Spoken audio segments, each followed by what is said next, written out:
All right, well, let's get going. Welcome everyone to Hegel 1313, and a special welcome to Professor and Dean of the Humanities, Bruno Bosteels.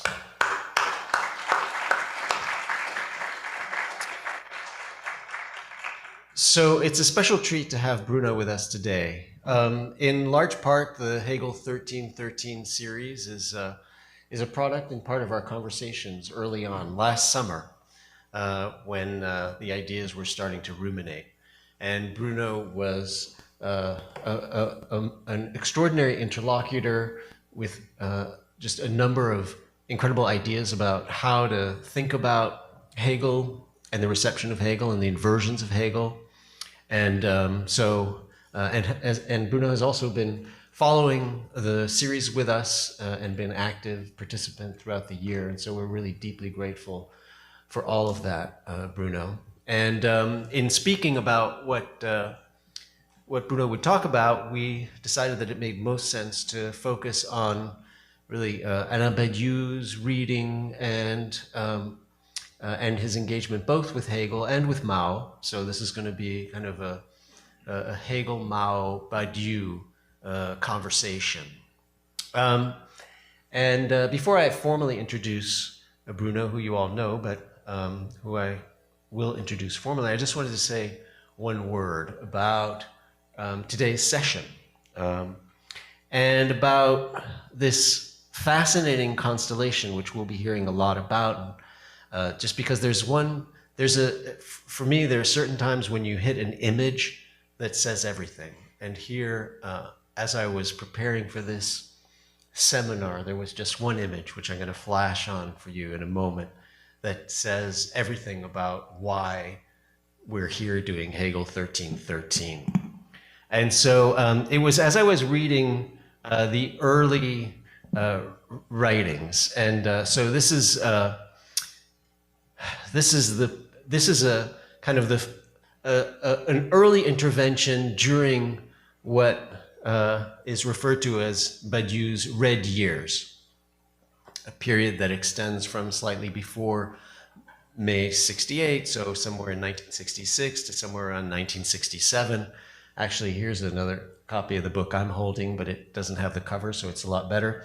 Théorie de la Contradiction, which comes out in 1975, and it's in this series, and maybe you'll give us some background on the series. It's a series that he was putting together of militant publications, part of what was called the Yinan collection. Yinan, of course, being the mythic headquarters and a home base of the Chinese Communist Party, and of Mao, where Mao's home was, etc.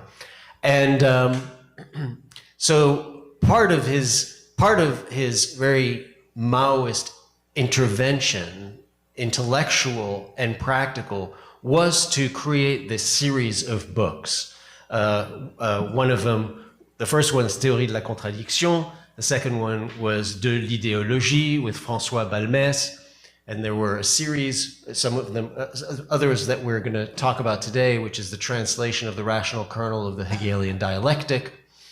And in this volume, it's kind of it's a militant work, a militant volume, a militant engagement. It's about how intellectuals, in fact, are behind the curve of the avant-garde Maoist workers. And what he's trying to do in these works is to bring intellectuals up to speed in a way. We'll talk about this, but there's this point where at some point he says, okay, here's what we're going to be publishing, okay? Here's what we're going to be publishing. And so he draws a list of the publications, of the 5 premiers fascicules, so the first 5 tracts or pamphlets that are that we foresee are the following. So Alain Badiou, Théorie de la Contradiction, that's the first one. It's actually in here that there's this little list. Alain Badiou, Francis Balmès, Révolte, Idéologie, Théorie, that becomes de l'idéologie, which is published the following year. Then there's also planned to be something on materialism and idealism between Badiou and Ballanger. And then 4, Hegel, right? It's not It's not, we don't know who the author is going to be of this, right? We don't know what the intervention is going to be, what piece of it. It's just, but it's Hegel, right? In the middle of this, the most militant production of kind of collection press, somehow at the heart of it, we have to have something on Hegel, right? And no, it's not Marx, it's not Lenin, it's not Mao even, it's Hegel. And in a way, I don't know, this image here, right? Kind of like what you do with Hegel and how what you do with Hegel affects your praxis and your theory is really what Hegel 1313 is all about. So maybe this should be the new banner for Hegel 1313. Anyway, I want to start there because I was just so struck by that as I was going through these materials. Now, of course, so what does Badiou do to Hegel? I think that's what we'll be trying to focus on tonight, to Hegel and to Mao. Let me just quickly then introduce our extraordinary speaker, Bruno Bosteels, of course, as you know, here at home, Dean of Humanities, and the Jesse and George Siegel Professor in the Humanities in the Department of Latin American and Iberian Cultures. So he is a literary critic, critical theorist. He has been with us at the previous 1313s, presenting last year on Marx also. And his research covers wide topics: literature, culture, politics in modern Latin America, as well as contemporary political philosophy and political theory. He's the author of multiple books, as well as the important translations of Alain Badiou's work. So most of the translations that we're going to be working with tonight have been translated by Bruno Bosteels. He's also the author of books on Alain Badiou, for instance, Alain Badiou, Une trajectoire polémique, which was with La Fabrique, Badiou and Politics, and of course a number of other works on questions of the commune and in Latin America, communism, the actuality of communism, Marx and Freud in Latin America. So it's with great pleasure that I turn it over to Bruno Bosteels with deep thanks for joining us and anticipation for an extraordinary presentation. Thanks.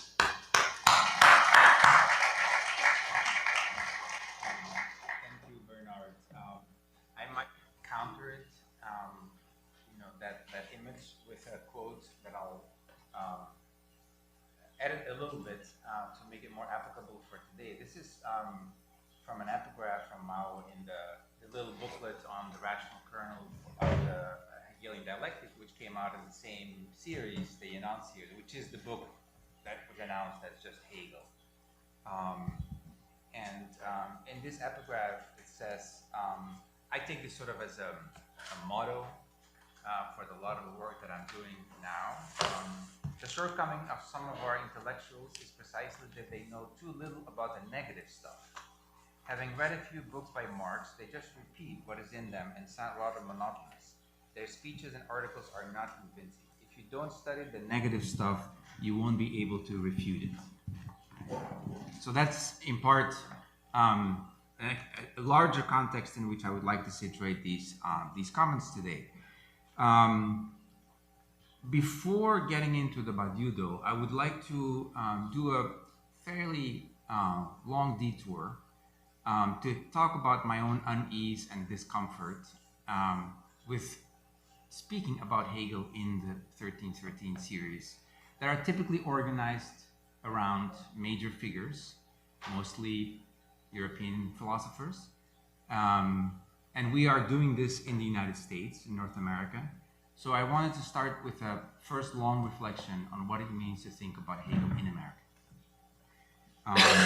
Because I think the place of enunciation, like the place from which one speaks, in my case that means, well, we are here in the United States, but my own work is also in Latin America.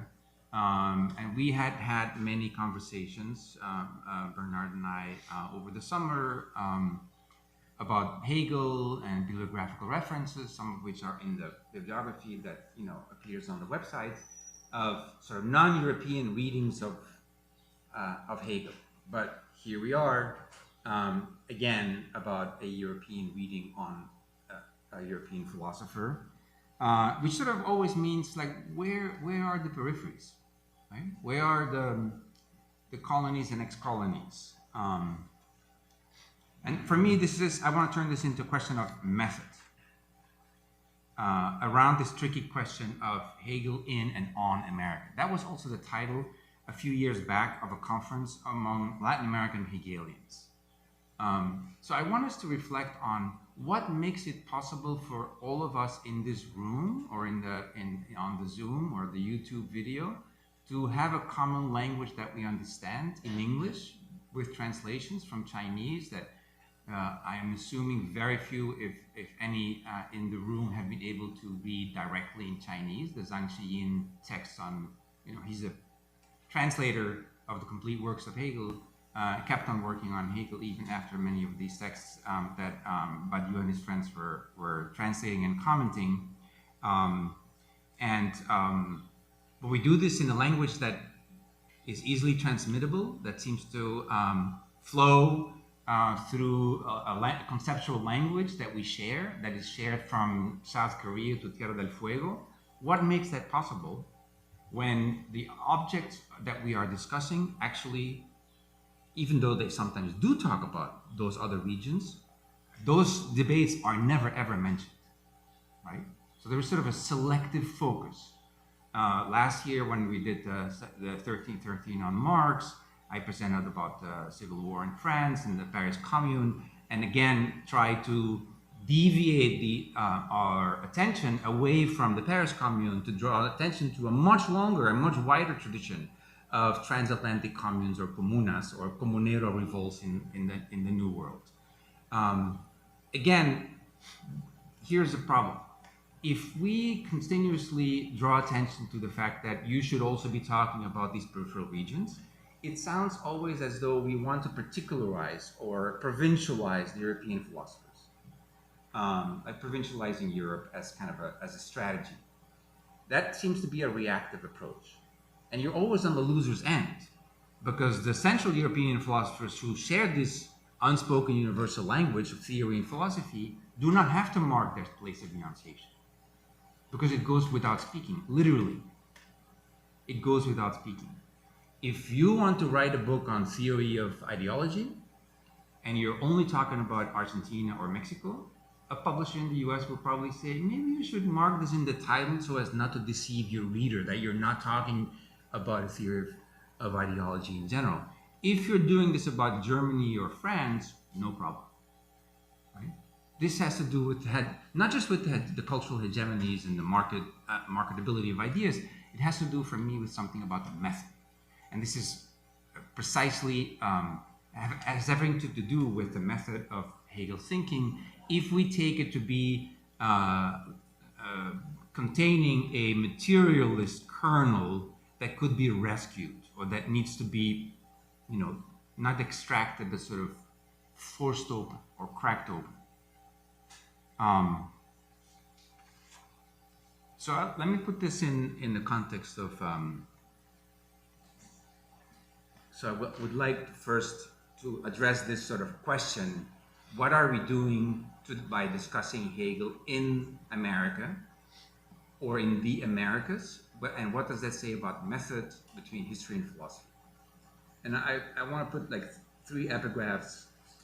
One is from a book that I will briefly discuss, of a good friend and Hegelian philosopher, decolonial thinker, Rosia Zambrana, in her book Hegel's Theory of Intelligibility, and says, to be is to be intelligible, according to Hegel. Catherine Malabou, whom many of you will know, The Future of Hegel, Plasticity, Temporality, Dialectic, and she writes, necessity forgets its own origin.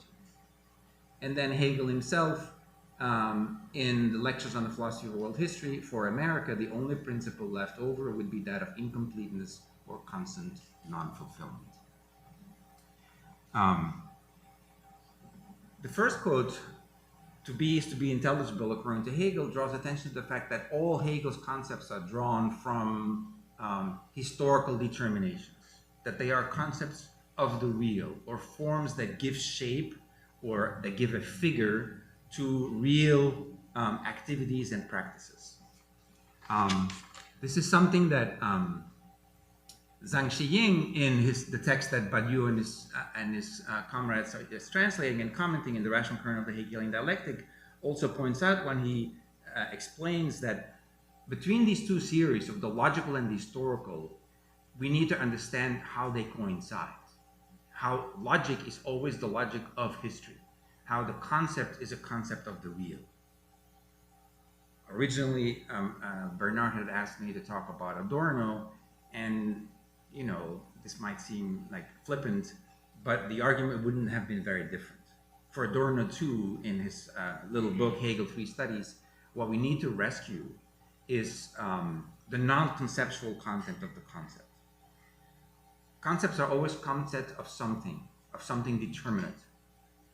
And therefore, when we can develop this into a philosophical logic, or even in a science of logic, we should never forget what are the historical determinations that are on which this is based, which it is trying to express, which it is trying to whip into shape, which it is trying to think.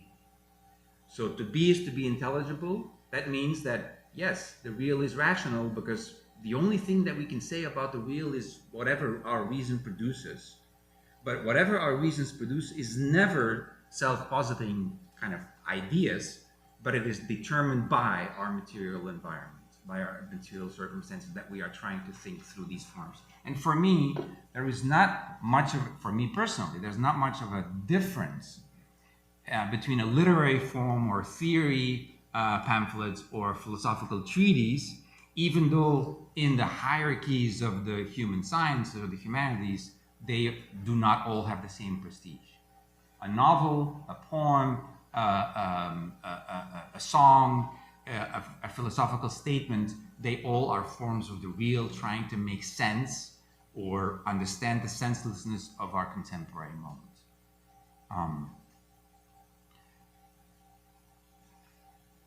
Now, Rossio begins her book, Hegel's Theory of Intelligibility, by pointing out what were some of these historical events or developments that Hegel is reflecting upon in his philosophy. This preface is called Hegel's Modernism, and her thesis is that Hegel is sort of a modernist, in a very broad sense, philosopher, because he's the philosophy of modernity, of an ambivalent interpretation of modernity.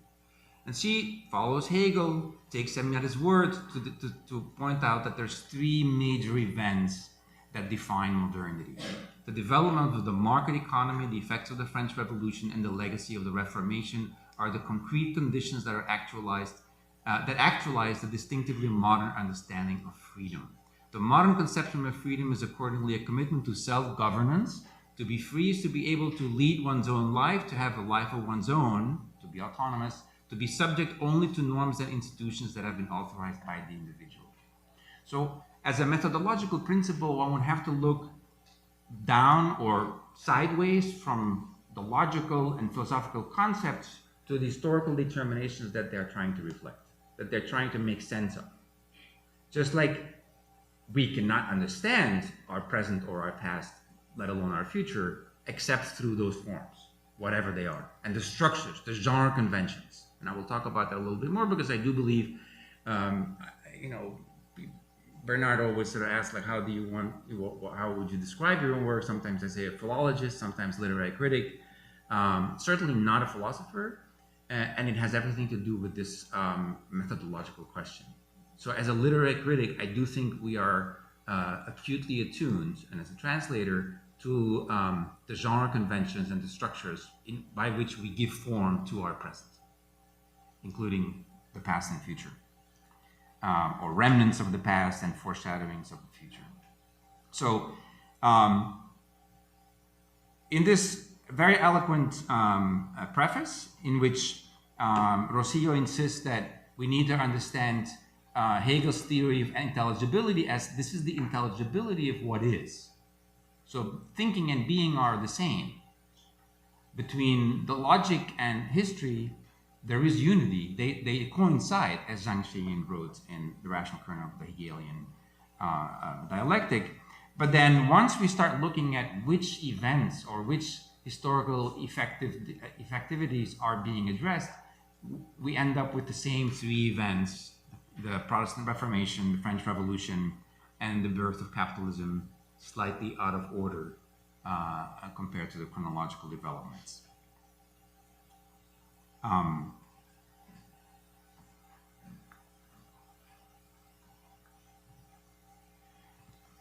Later on, Zambrana insists that we need to think of the relation between the concept and the real as a formalization or theorization of the event. So Hegel's philosophy would be a philosophy of the event.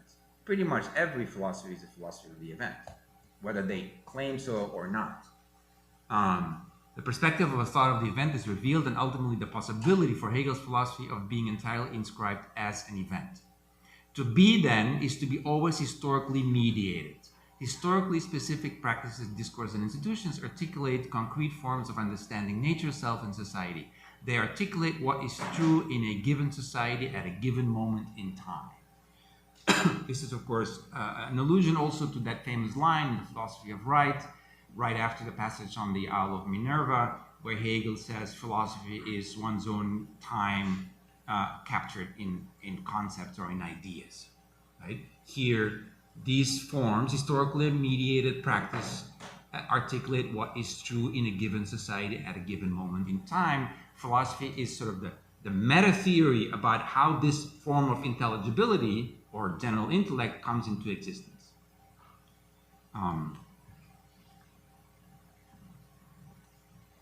This is for the China in the Hegel in China debate. Some of these hot polemics during the Cultural Revolution that Badiou and his friends comment on. This was one of the big debates. What is the relation between being and thinking? Sort of an abstruse, metaphysical, a seemingly scholastic question, but that for me can be brought down to a very, very simple question. What are ideas of? What are forms are the forms of the real? What real is captured in those forms and in what forms? So we need to think together being and thinking, history and logic, determinations and definitions. This is a quote from Hegel that Lenin liked to use in his philosophical notebooks. Bestimmungen keine Definitionen. Like determinations, no definitions. Or we could also say no stipulations. You know, the philosophers like to give stipulations. I will call X this or that. And then you set up your little system, your ism, you know, multi-volume construct of the system, you know. Only a few are able to complete what they predicted, and Badiou is very proud that he did complete the 3 volumes of Being Event. But that is a form of stipulating a philosophical system or ism. It is still a formalization of the historical real, of these determinations. But can we go back to those determinations rather than sort of being sucked up in the exegetical questions about how does the Hegel system really function? The different periods, the importance of the words, the shifting meaning, the political developments in his own thought. And the same could be asked about Badiou. Early Badiou, does he abandon Marxism? Does he abandon the dialectic? Does he remain dialectical until the end? Heidegger 1, Heidegger 2, Wittgenstein 1, Wittgenstein 2.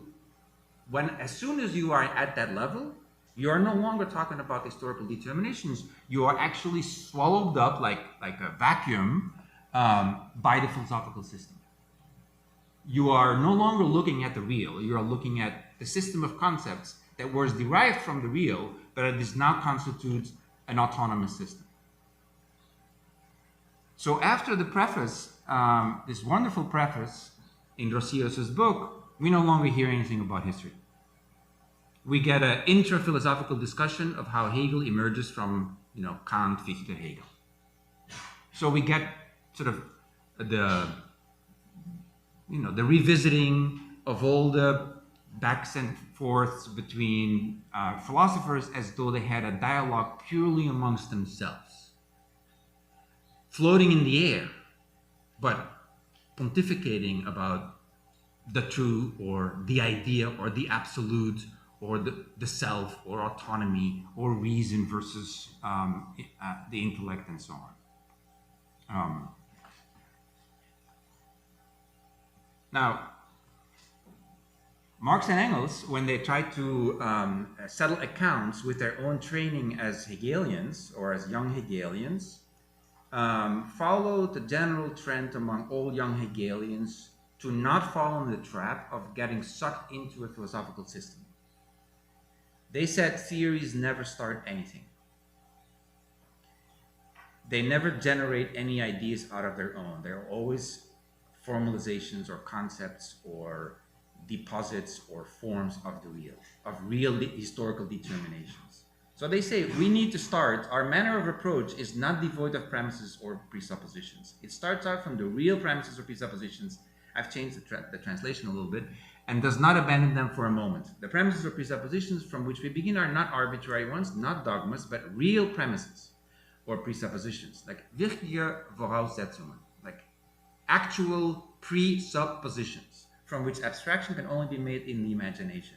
They are the real individuals, their activity, and the material conditions of their life, both those which they find already existing and those produced by their activity. All we go back to be is to be intelligible, but the only intelligibility we have about our reality is what we do in practice. And thinking is one of practice among others, and they are invocated. They the historical and the logical coincide. To be is to be intelligible, but to be intelligible is also to be, relying on conditions that are already existing out there that you find before you. You did not put them there. These are the conditions that generations before you have put there and have created, in which you are thrown, but then you can also produce by your own activity new conditions, and you can change the existing conditions that you find before you.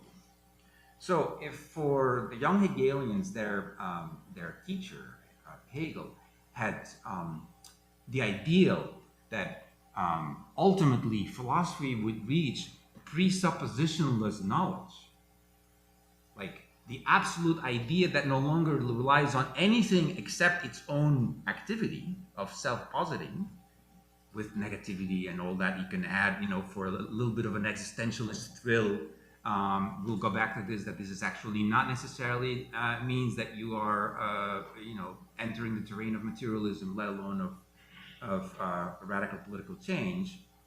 It might just be a little frisson that makes people sort of tremble on the Sunday afternoon to remind people that underneath everything, is death bubbling up, and or the death drive, which is how Hegel, as we will discuss, was discussed in the was read in the 1930s and 40s, especially after the lecture by Causer.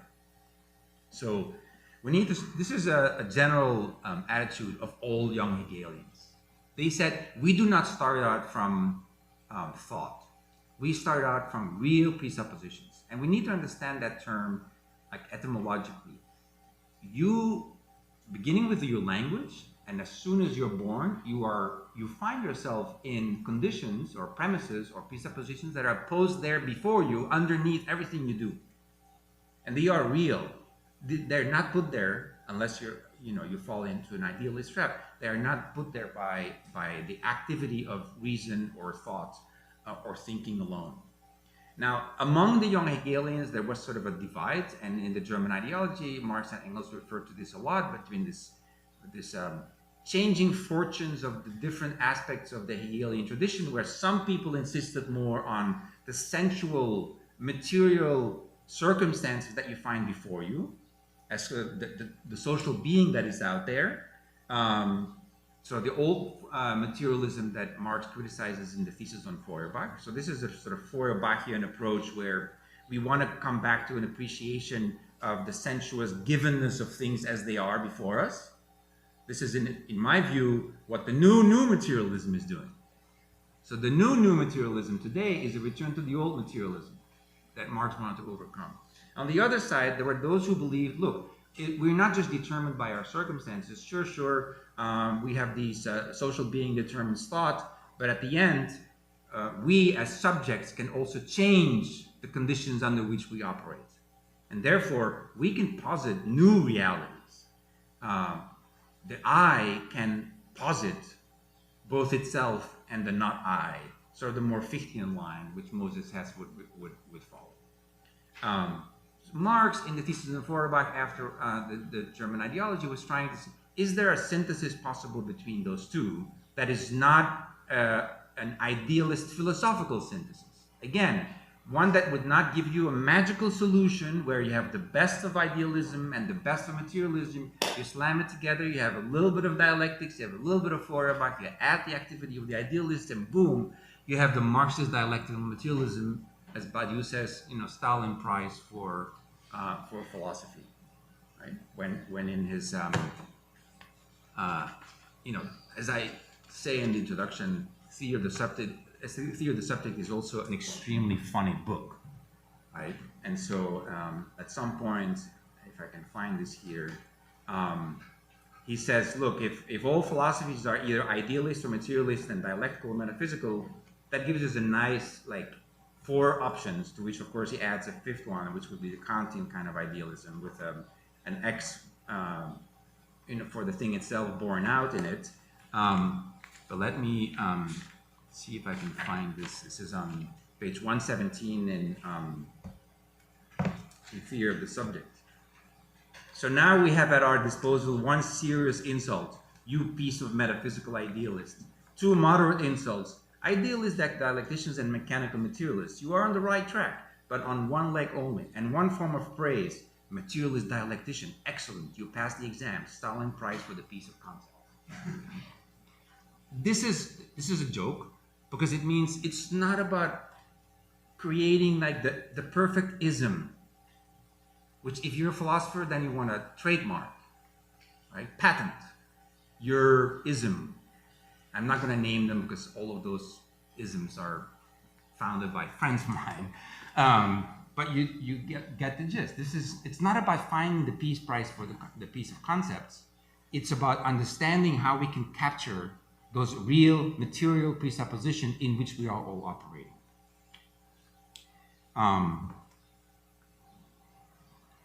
Marx himself is almost tempted to provide us this grand synthesis himself, this summa of a little bit of Feuerbach, the materialist givenness of the object, but also the activity of the subject, for which we have to go to the idealists. And he says, look, this is the famous 3rd thesis, which is probably more important than the 11th one, where he speaks about teachers also, the educators need to be educated, but that sets up a separation between, those who do the educating and those who are being educated. But then he offers the suggestion of a coincidence, the Zusammenfallen, of the changing of circumstances and of human activity or self-change can be conceived and rationally understood only as revolutionary practice. So this, at the level of theory, here Marx is tempted to, in a bullet, right, for a PowerPoint, to give you a synthesis of these 2 poles and say the changing of the circumstances and the changing of yourself, when those 2 fall together, that's revolutionary practice. The risk, however, is that formulating that synthesis takes the place of actual transformative actions, which is what ends up happening in a lot of philosophical treatments of these texts, which is why I'm still in the detour before we get to Badiou. Again, laudable principle that Rossio presents. This book focuses on Hegel's theoretical philosophy in order to show that what Hegel calls a logic and also proper metaphysics is a theory of intelligibility that responds to the ambivalent development of modernity.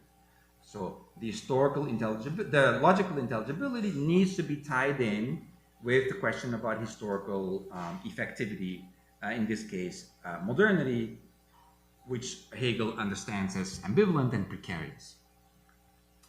But again, there's only 3 events that actually enter. It's a very narrow window through which only 3 events can be captured, and they happen to be the same 3 events that Hegel constantly refers to as the founding events of sort of the end of history, which happens to occur in the present for him. The Protestant Reformation, capitalism, the French Revolution. Rocio Zambrana is a decolonial thinker from Puerto Rico. Where are other events, such as the conquest and colonization of America? Since we are, after all, speaking from the Americas. Now, ironically, in a second book, we get sort of the flip side of this, in which Rocio then focuses exclusively on the operations of liberal colonialism in Puerto Rico, taking Puerto Rico as a case study for what, colonial debts, for what she calls neoliberal coloniality, drawing on decolonial thought and praxis. She shows how that functions as an apparatus of predation that transforms how neoliberalism operates. I bring this to your attention because, not as a critique, but because I identify with this division of labor. When Rocio Zambrano, the philosopher, speaks, there's not a single mention of America or of the fact that her place of enunciation is between Puerto Rico and the mainland US. When she speaks as a decolonial thinker in Puerto Rico, there may be occasional references to Hegel, but there's no statement, there's no philosophical treatment of the move from Kant to Fichte to Hegel. And so you have these different hats, which you only have if you're working on these peripheral, so-called peripheral, they're quite central area of studies, about which you don't have to worry if you can speak, again, without mentioning from where you speak, if you're located in France, Germany, or sometimes Italy. So my question is, could we put these books together? Could we sort of see if they can be articulated? Just like the logical and the historical need to be articulated, to be according to her own theory about intelligibility, to be intelligible. So we need to tie the theory of intelligibility to the long-term history of the history of capitalism and colonialism. Now, lo and behold, Hegel gives us a clue. Hegel himself talks more about America than all the Hegelians. So in the Lectures on the Philosophy of World History, Hegel doesn't really know what to do with America. Of course, America has already been discovered as being colonized. He knows about the abolitionist debates. He justifies a form of natural slavery for the time being until it can be a proper liberal state, at which point, of course, slavery will be abolished. So what to do with America? It's both a past that he is divided about, because he likes the Protestant North American revolution, which he believes has been better because it had been colonized, while South America, he says, has only been conquered and has never managed to develop the same civil institutions, liberties, and class differences that would lead to the lifting up of spirit. So what does he do? Tucks it away in the introduction about the geographic basis of history. So before he starts talking about the giant forward march of spirit through in a philosophy of history, he needs to do something. He's saying history is coming to an end right now, Napoleon under my window. This is the culmination of, the idea of freedom, the externalization and Erinnerung, the reintegration or a recollection of freedom and the self. So America, I'm going to put it away in geography, but I'm going to add, and this is sort of a symptomatic slippage, I'm going to say that it's the land of the future. And both terms are very important. Das Land der Zukunft. So it's both a land, because it's too tied to nature. There's open lands and pristine, unoccupied, without industriousness. There's too much land still to conquer and occupy in the Americas, and therefore spirit has not yet been concentrated and weighed down by becoming compact, which would force it to lift itself up from nature. So it's too close to the ground. It hasn't been sublimated yet. It hasn't been purified. It hasn't been lifted up. So he will say, America is therefore the land of the future, where in the ages that lie before us, the burden of the world's history shall reveal itself, perhaps in a contest between North and South America, or between Protestantism and Catholicism. And he was right about that. And it is a land of desire for all those who are aware of the historical lumber room of old Europe. Napoleon is reported to have said, "Cette vieille Europe m'ennuie." It is for America to abandon the ground on which it hitherto the history of the world has developed itself. What has taken place in the New World, because he knows he should talk about that. But he says, well, that's just been up to the present and only an echo of the old world. The expression of a foreign life. And as a land of the future, it has no interest for us here, for as regards history, our concern must be with that which has been and that which is. In regard to philosophy, on the other hand, we have to do with that which, strictly speaking, is neither past nor future, but with that which is, which has an eternal existence with reason. And this is quite sufficient to occupy us. So I want to draw your attention to this. It's like a magician's sleight of hand, but he's showing you the trick. Because America is there. He didn't just elide it from the philosophy of history. He could have not talked about it, but he needs to talk about it. Since the history is going to move from east to west, from Asia to Europe, he knows that will continue into the further west, which now we call the Western Hemisphere, after 1898, with the loss of the last Spanish colonies, when the world power sort of shifts and the normals of the earth, in Carl Schmitt's terms, shifts towards the United States, and therefore a new idea, not just the West, but the Western Hemisphere. And at that point, history will continue in the New World, in the Americas. But he puts it away in a geographic base because it's tied to the land.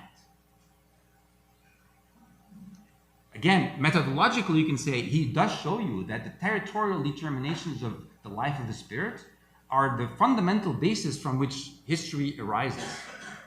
So you do have to understand history based on the appropriation of land.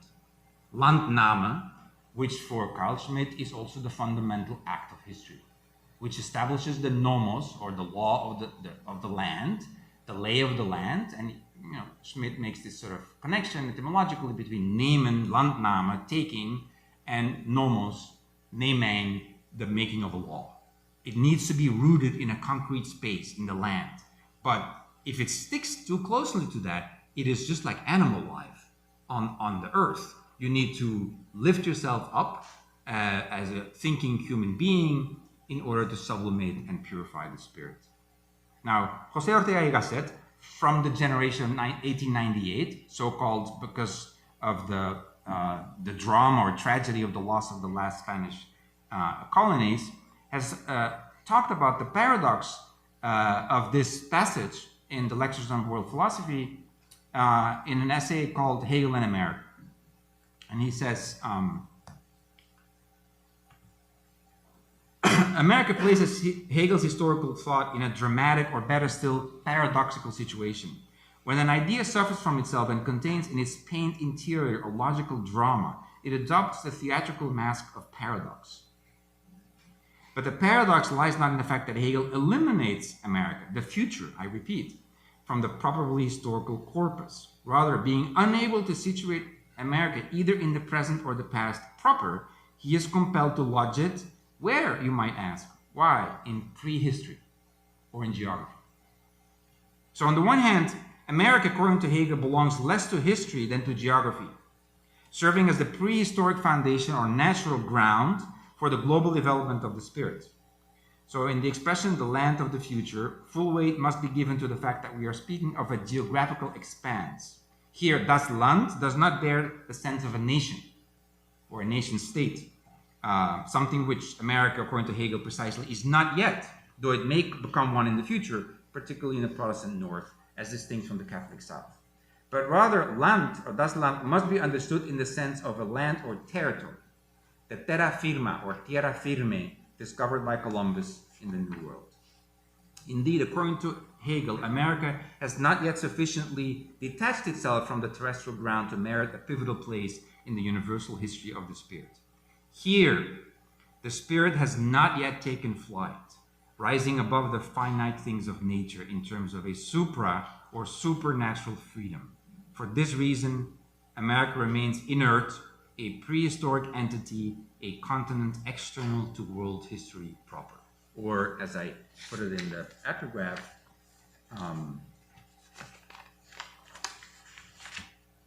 that for America, the only principle that remains is to be that of incompleteness or constant non-fulfillment, the not yetness of the spirit of the people in the Americas.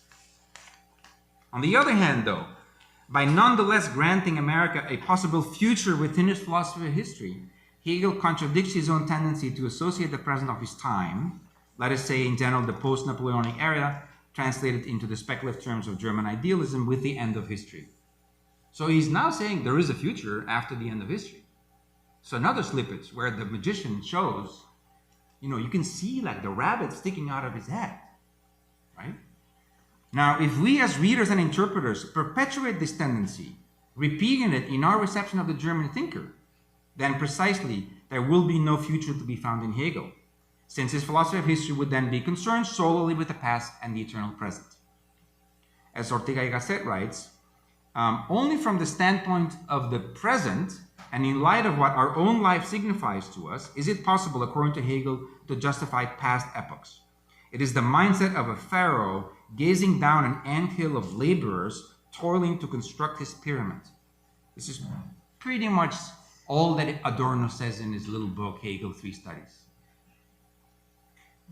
The concept is based on the labor of the negative, and it is called labor because it is based on the toil of human sweat and labor. And so the material aspects, sort of the material dregs of the concept, are what we need to dig up as the experiential concept, the experiential content behind every concept in Hegel's system. To this mindset, the Hegelian system owes its closed character, devoid of evolution beyond itself, devoid of a tomorrow. Yet precisely this lack of futurity is not what emerges from Hegel's encounter or non-encounter with America. Contrary to the widely held view regarding the closed nature of Hegelian logic, America opens Hegel's philosophy of history towards an unforeseeable future.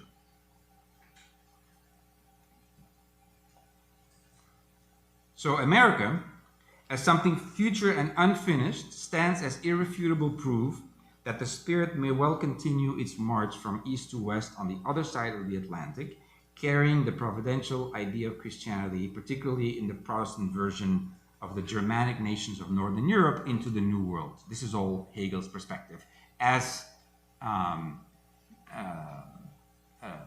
betrayed in this slip of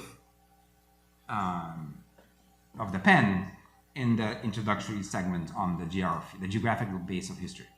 This prospective possibility contradicts the common prejudice regarding the closed nature of the Hegelian conception of history, viewed as a logical system with no future, fixed in what is as an eternal present that reveals the cancellation and sublation of all the previous epochs of what has been in the past. Now, strangely, if America, as the land of the future, bears witness to the openness of Hegel's thought, and kind of explains why we're discussing Hegel and versions and inversions of Hegel today in the Americas, because it points towards what lies ahead. It is more than legitimate to ask ourselves why the American continent is conspicuously absent from Catherine Malabou's book, The Future of Hegel, Plasticity, Temporality, and Dialectic. So another friend, dear friend, Catherine says, against the common prejudice that Hegel is a closed system of spirit all eternally by itself, there is a future of Hegel because there's a future in Hegel. He is a thinker who sees the future coming.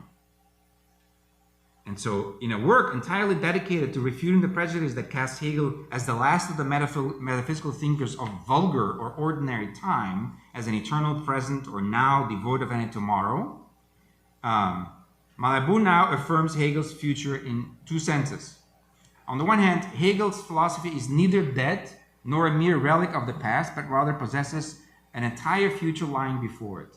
This is precisely because, on the other hand, it is a mode of thinking whose plasticity constantly opens itself up to receive at its very core that which is yet to come.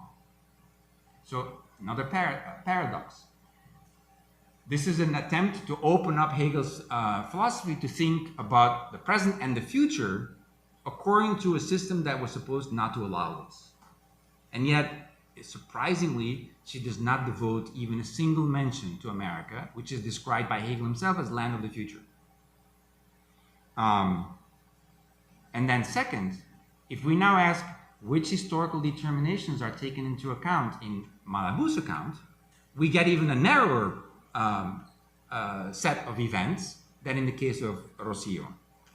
According to her reading, Hegel is uniquely capable of seeing what is coming, voir venir, like seeing, when you say to someone like, I see you coming, like, you're not going to fool me, I know what you're going to do, but also you're open to see what, I'm curious to see what's coming. So it's between those two meanings of, you already are smarter and you know exactly. Hegel, at the beginning of the book on Lectures of World History, says, I know the end. So the end is already in the beginning because he has seen the whole. But it is also, according to Malabou, an openness to the plasticity of time that allows for surprises from the future. In French, he says the phrase voir venir, to see what is coming, signifies. Oh yeah, so this is not actually there. Sorry. Waiting prudently while observing the unfolding of events, yet also divining a person's intentions and penetrating their designs. Consequently, this expression denotes at one and the same time both being certain of what is coming, I see you coming, and not knowing what will come. Let's see what's coming. Thus, voir venir comes to designate the interplay, the joint operation of teleological necessity and surprise within Hegelian philosophy. So, for a book so committed to the idea of a future in and of Hegel, it is surprising to say the least that there's not a single mention of America as a country of the future, or as the land of the future. In fact, what she sees coming through Hegel is a much narrower panorama than that of the author of the Lectures on the Philosophy of World History. It's basically limited to two moments, the Greek moment and the modern moment, with Christianity being the pivot in between.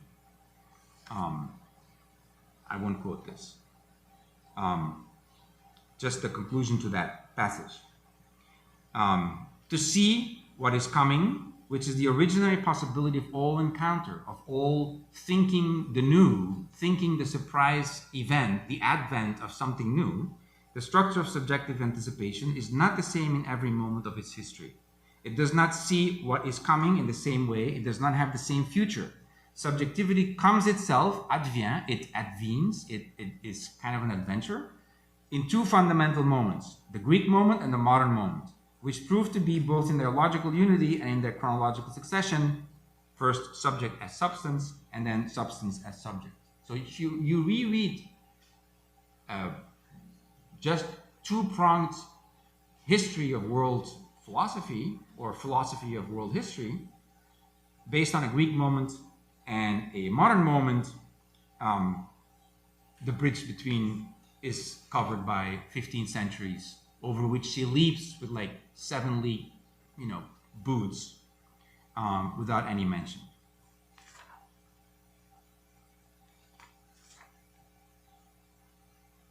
So even in this plastic interpretation of speculative philosophy, the enormous diversity of encyclopedic knowledge reflected in the Lectures on the Philosophy of World History, or even the Phenomenology of Spirit, is reduced to a much more limited and Eurocentric vision than Hegel's own.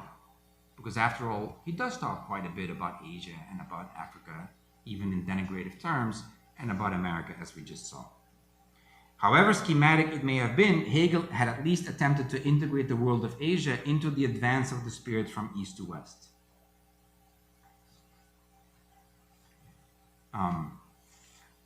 Now, I want to suggest that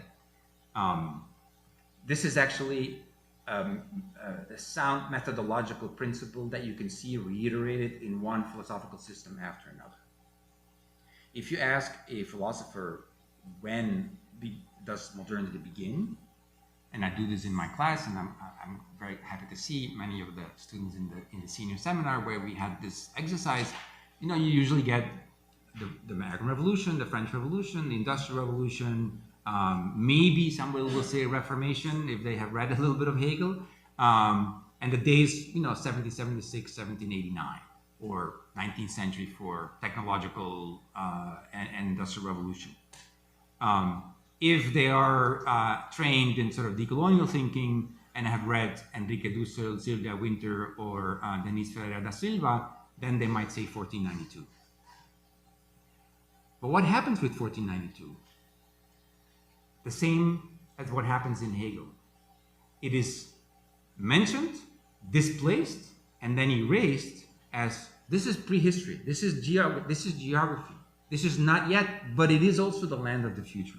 So there's a double movement going on here of establishing a cut between that which came before, that which might anticipate a future that we don't know yet, but then camouflaging or hiding or erasing that which is cut off from the modern, which happened to coincide with the end of history in Europe.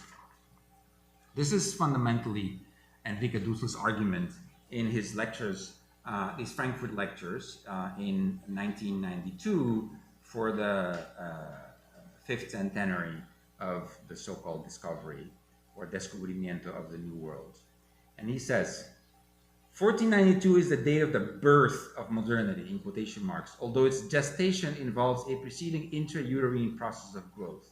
The possibility of modernity originated in the free cities of medieval Europe, which were centers of enormous creativity, but modernity as such was born, again in quotation marks, when Europe was in a position to pose itself against another, when in other words, Europe could constitute itself as a unified ego, exploring, conquering, colonizing an alterity that gave back its image of itself. This other, in other words, was not discovered or descubierto or admitted as such, but concealed or covered up, encubierto, as the same as what Europe assumed it had always been. It's a distant echo of the old world. Everything that has happened so far in the New World is only an echo of the old world. Nothing new to be seen. But Hegel knows he has to mention it, so it does appear at the beginning of the philosophy of history.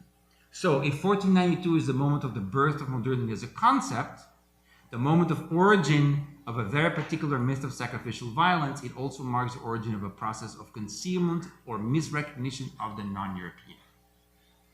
Now, I would like to argue this is not simply a decolonial view of the birth of modernity. It is a methodological principle that I would like to keep in mind when I read Hegel or any other philosophy. The relation between America and Hegel, for me, is equivalent to the relation between the real and the concept. Let me explain that.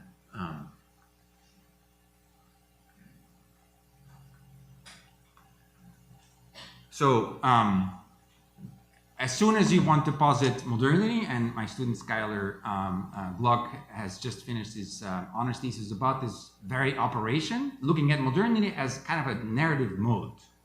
So we have a lot of going back and forth.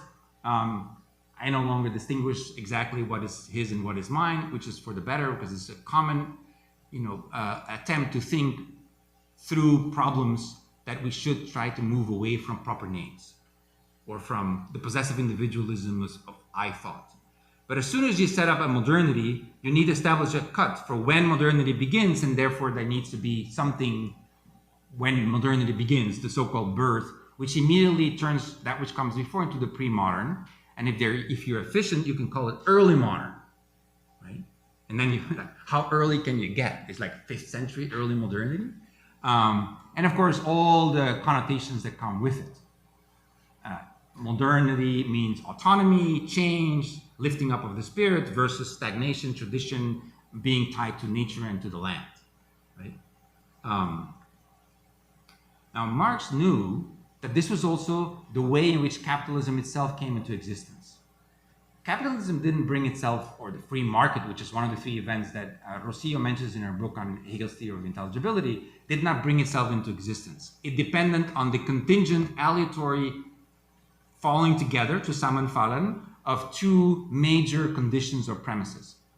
Free labor, which is an ironic, euphemistic concept free because it had to be freed from all other communal determinations, to be thrown as, purchasable wage labor in the urban centers, and money accumulated as capital. Those conditions, the presuppositions for the transformation of money into capital, appear as the given external presuppositions for the emergence of capital. But as soon as capital has become capital, it creates its own presuppositions, namely the possession of the real conditions for the creation of new values without exchange by means of its own production process.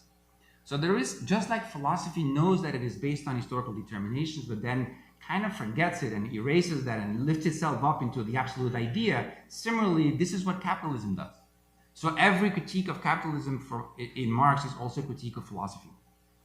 This is why I do want to thematize the problem of functioning within these disciplinary confines of so-called philosophy. So capitalism points back to its presupposition, which it did not create, but finds before it: free labor and money as capital.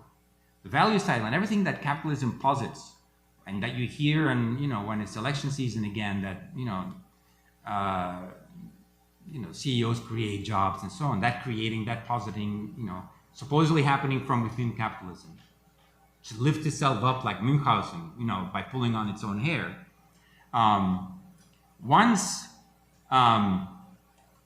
this new phenomenon of the free market economy comes into existence, it actually creates the illusion that it brought itself into existence and was independent of any prior presuppositions. The conditions of presupposition of the becoming, of the emergence of capital, imply precisely that it is not yet in being, but only becoming. Hence, they disappear with the development of real capital, which, setting out from its own reality, itself posits the conditions for its realization.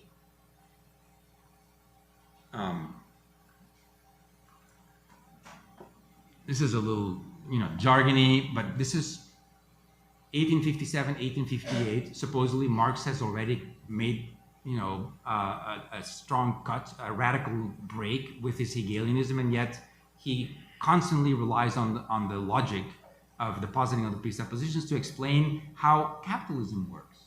This is why we had all these books like Hiroshi Uchida about Marx's Grundrisse and Hegel's logic.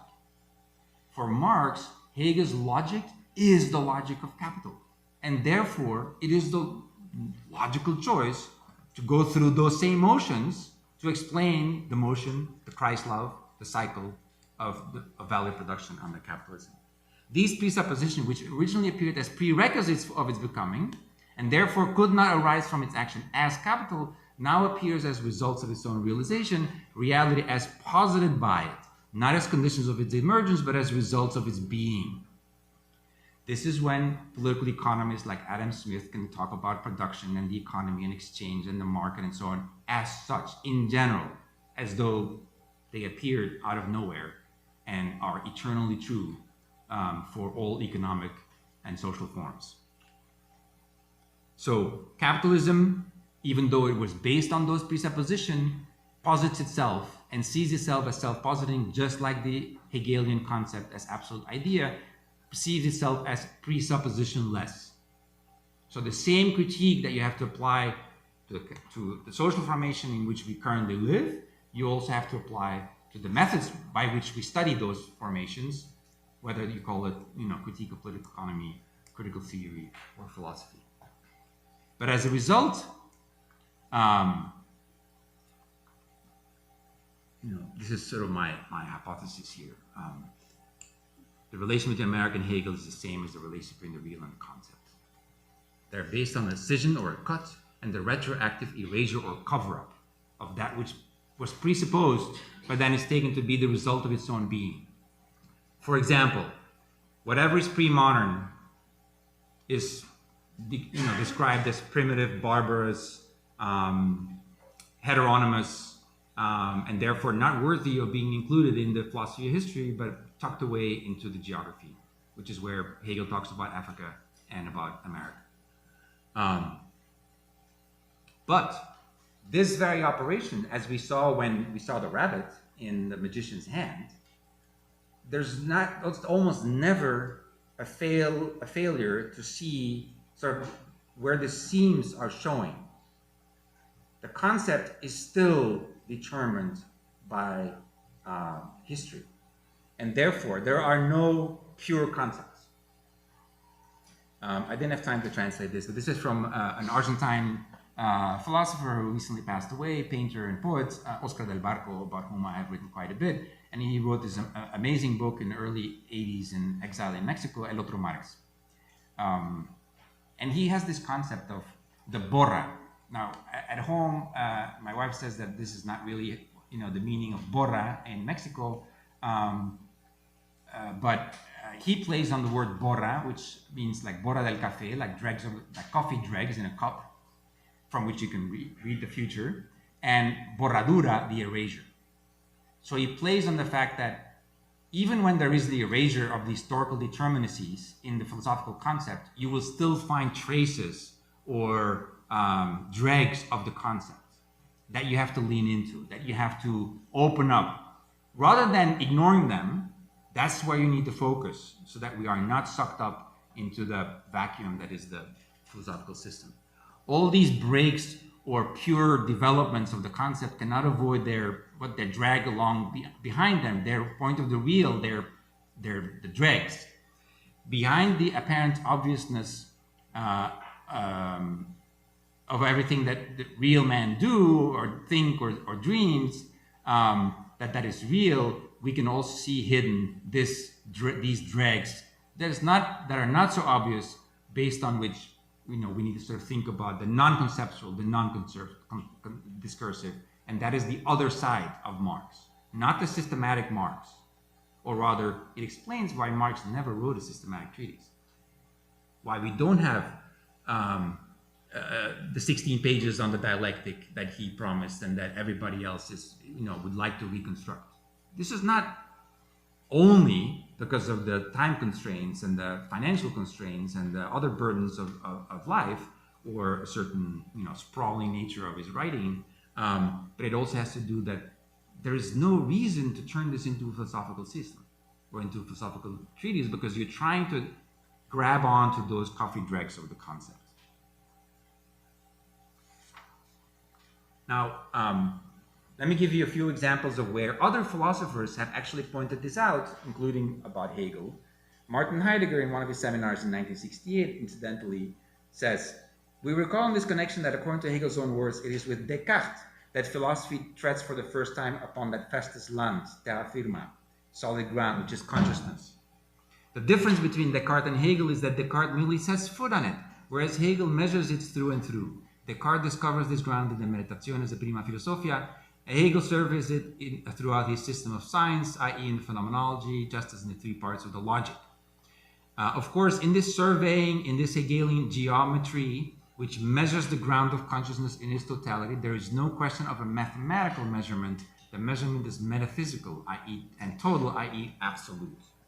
So even Heidegger reminds us that every time Hegel mentions Descartes in his history of philosophy, he says Descartes with the cogito or the doubt found an unshakable foundation, fundamentum inconcusum, and that is similar, and the metaphor is consistent throughout, to discovering the new land, the terra firme of the new world.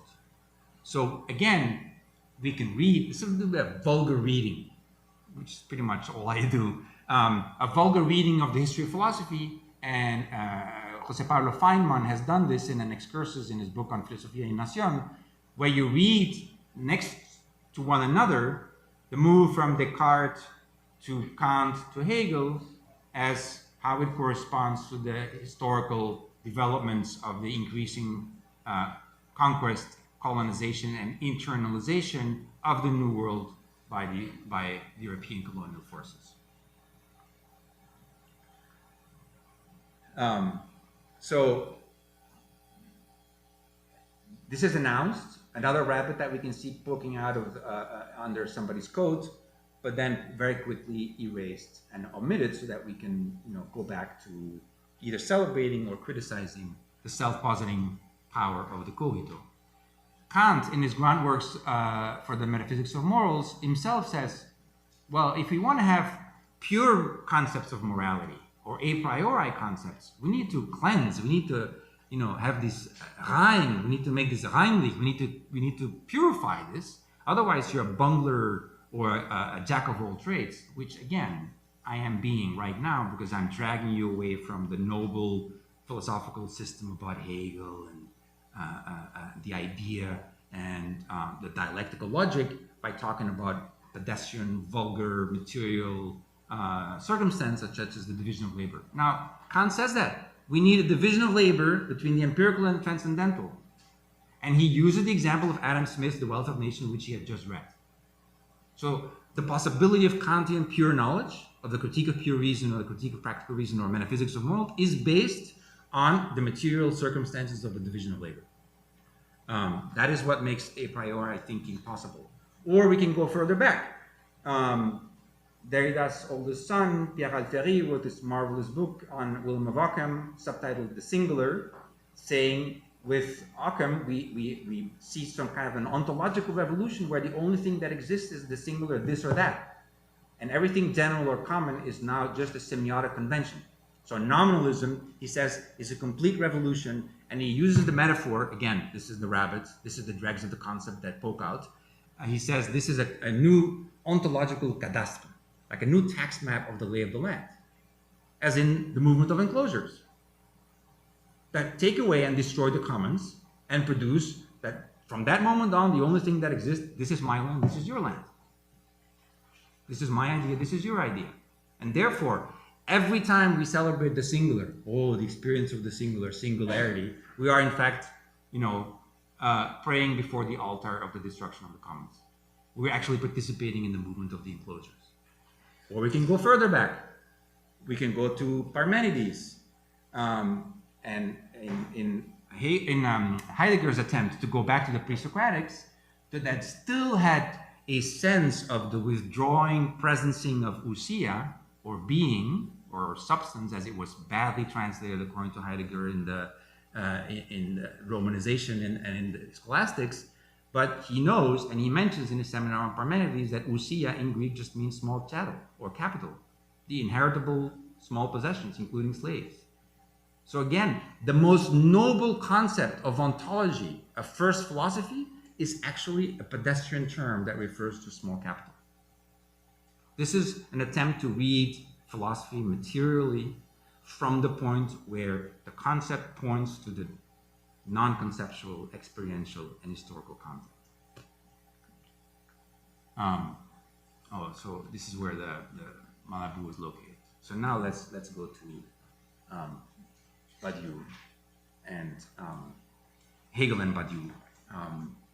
I did this long detour because I have not taught a course on Badiou, and we did one section of about 1 hour, and Uriel, who's here, did that, and it was wonderful, but I still feel extremely frustrated every time you discuss Badiou, precisely for the reasons that I pointed out, which is you are actually erasing that whole background in order to focus on a philosophical system, whether it's Hegel's or Badiou's, and the coincidences or discrepancies between them.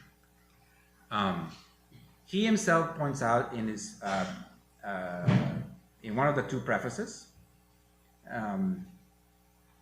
Tzuchien, the translator, explains why he changed the format of this book, which I thought was maybe unfortunate, because in Badiou's edition and that of his friends, Joël Belassin and Louis Mousseau, they have the text in translation and then at the bottom footnotes, and it's sometimes difficult because they overflow, they go to the next page, but it also means that the page is divided into two, just like you have two prefaces. So everything splits up into two, right? And then the content of what the argument is actually the dialectic is a logic of decision. So I think this is lost when you put everything away into the back with endnotes. Hegel is referring to the fact of how has Hegel been read. Badiou is referring to the way in which Hegel has been read in France up to that point. And he established sort of two traditions that are tied to the choice of books.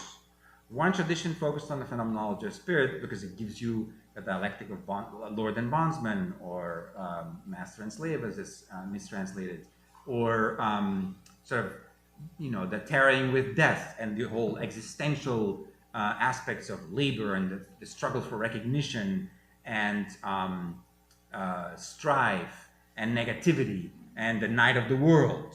What's not to like if you kind of a post-romantic, surrealist, auditor in these lecture courses by Alexandre Kojève that Georges Bataille attended, that Jacques Lacan attended, and that pretty much, the who's of the French, intelligentsia was attending at the time, because it was kind of like a rock concert. And then came in Althusser with sort of a dry, brutal transiency, isolating it from that entire subjectivist tradition. The subject now is completely ideological, so there is no such thing as a phenomenology of consciousness, right? Or it's pure ideology and humbug. And putting it back in the saddle as positive knowledge, like scientific, structural knowledge, formations of knowledge, theory with a capital T. At the same time, Marx and Hegel, even though in opposite terms, found themselves no less foreclosed than the previous moment. The latter, Hegel, insofar as unilateral figure taken as a target, by the same token find itself vindicated. The materialist Hegel of the greater logic is equally mute for Althusser and for Sartre. And for the former, for Marx, insofar as once adapted to the concept of structuralism, he gained in scientificity what he lost in terms of class historicity. So this is sort of pick your book, right? What's your favorite book? And so Badiou says, nobody's reading the science of logic. That's actually kind of a formalization of a metaphysical system that could lead the way out of the subjective drama of existentialist and psychoanalytical reading of the phenomenology. Fine. The Hegelianized Marx of the 50s was a speculative figure, but remained virtue revolutionary. While the anti-Hegelian Marx of the 60s, Althusser, was a scholar devoted to the seminars, or meant for the seminar room. Or to put the alternatives philosophically, the Marx Hegel was the idealist dialectic, and the anti-Hegel Marx was metaphysical materialism. I don't know where 1313 fits in this the seminar of 1313. And what he's going to try to do, and what he suggests, is not just a subjective decision, but the result of trying to listen to the events of May 68 in France and the Cultural Revolution in China, is that we need to understand at the level of the masses that what was needed is something other than the oscillation between two national intellectual traditions, the Descartes of the cogito, Sartre, and the Descartes of the machine, Althusser, for reinvesting in a Marxism of the real, right, of actual struggles. In truth, we should begin again at zero, from scratch, and to ultimately see philosophically that Marx is neither the same nor the other of Hegel, but rather his divider, diviseur. He simultaneously assigns its irreversible validity, the rational kernel, the dialectic, and its integral falsity, the idealist system. And these are the stakes of the debate and of their return. So he's a disciple of Althusser, for whom, if you remember, January 1968, Derrida gives his talk on the pit and the pyramid in Jean Hippolyte's seminar on Hegel and modern thinking, which is sort of a theory of the sign and semiology in Hegel. A month later, for the same Société Française de Philosophie, Althusser gives his talk on the rapport, the relation between Marx and Hegel, right? Sort of saying it's a new practice of philosophy, but at the same time, we need to get rid of Hegel. So Badiou was a Sartrean student of Althusser. So he embodies this double tradition. But he does not go the path of the phenomenology of spirit. He goes the path of like mathematical, formalized systems, as in the science of logic. And then he says, if we push, especially the early parts in all the syllogisms, then we can see that there is a materialist kernel hiding in all of Hegel's dialectic. But it depends on how you define the dialectic. And we need to avoid two deviations. This is very important to understand the political and historical context or determinations in which this intervention is situated. We need to avoid the idealist romanticist deviation, let's call it a leftist adventurous deviation, but also the scientific academic deviation, let's call it the reformist or structuralist deviation. And finally, also the all-out hatred of Marxism, which was that of the new philosophers, who sort of blamed the Gulag and the totalitarian state on the maître penseurs, on the master thinkers, who single-handedly, in this completely idealistic view of history, were responsible for the disasters and calamities of the 20th century. So here's what I would add. Just as a, not saying everybody now should study the philosophy of history, but rather think back on the methodological moves that I suggested when we understand that whether it's the more existential forms of mind in the phenomenology of spirit or the formalizations in the science of logic, we should still keep in mind that they are forms of the real, as suggested in that little chapter tucked away about the geographic base of history, in which America appears as land of the future. And this is then the major, the moment where he tries to shift the way we read Hegel. There are two dialectical matrices in Hegel. This is what turns the famous story of the shell and the kernel into such a dubious enigma. It is the kernel itself that is cracked, as in those peaches, like French peaches, that are furthermore so irritating to eat, whose hard internal object quickly cracks between one's teeth into two pivoting halves. Again, it's metaphorical, but it is also giving you like the almost palpable, physical, material sense. You can almost, savor the, peaches in France in June or July in the South, which now turns out that the kernel itself is split. So the kernel of the Hegelian dialectic is split because the dialectic is a logic of splitting, not of alienation and the return home, not of negation and the negation of the negation, or not even as sublation, conservation, annihilation, and preservation all at once, which is the object of Derrida's major critique. In that same year of 1968, when I think in February, he gave his talk on La Différence, where he said, ultimately, La Différence, in the way he says, is the reply or the undoing of every moment of the Hegelian Aufhebung or Relève. Even though, he says, it is also possible to read Hegel at like an infinitesimal distance from what deconstruction is trying to suggest, because there's other ways in which Hegel kind of betrays the finite nature of his own thinking, that he cannot really get to the good infinity, and he's constantly bogged down by the bad infinity or by the elements of finitude, the passions, nature, external oppositions between the finite and the infinite, and so on and so forth. So this is the task that Badiou lays out at the beginning of the year of the subject. At the heart of the Hegelian dialectic, we must disentangle two processes, two concepts of movement, and not just one proper view of becoming that would have been corrupted by a subjective system of knowing. So that's first, this is the traditional view, a dialectical matrix covered by the term of alienation. All the people that were reading either Cauger's lectures or Marx's manuscripts of 1844 go this path. The idea of a simple term which unfolds itself in its becoming other, in its externalization, in order to come back to itself as an achieved concept. And then there's another matrix, which is of course the one that he wants to propose, whose operator is scission, and whose theme is that there is no unity that is not split. There is not the least bit of return into itself, nor any connection between the final and the inaugural.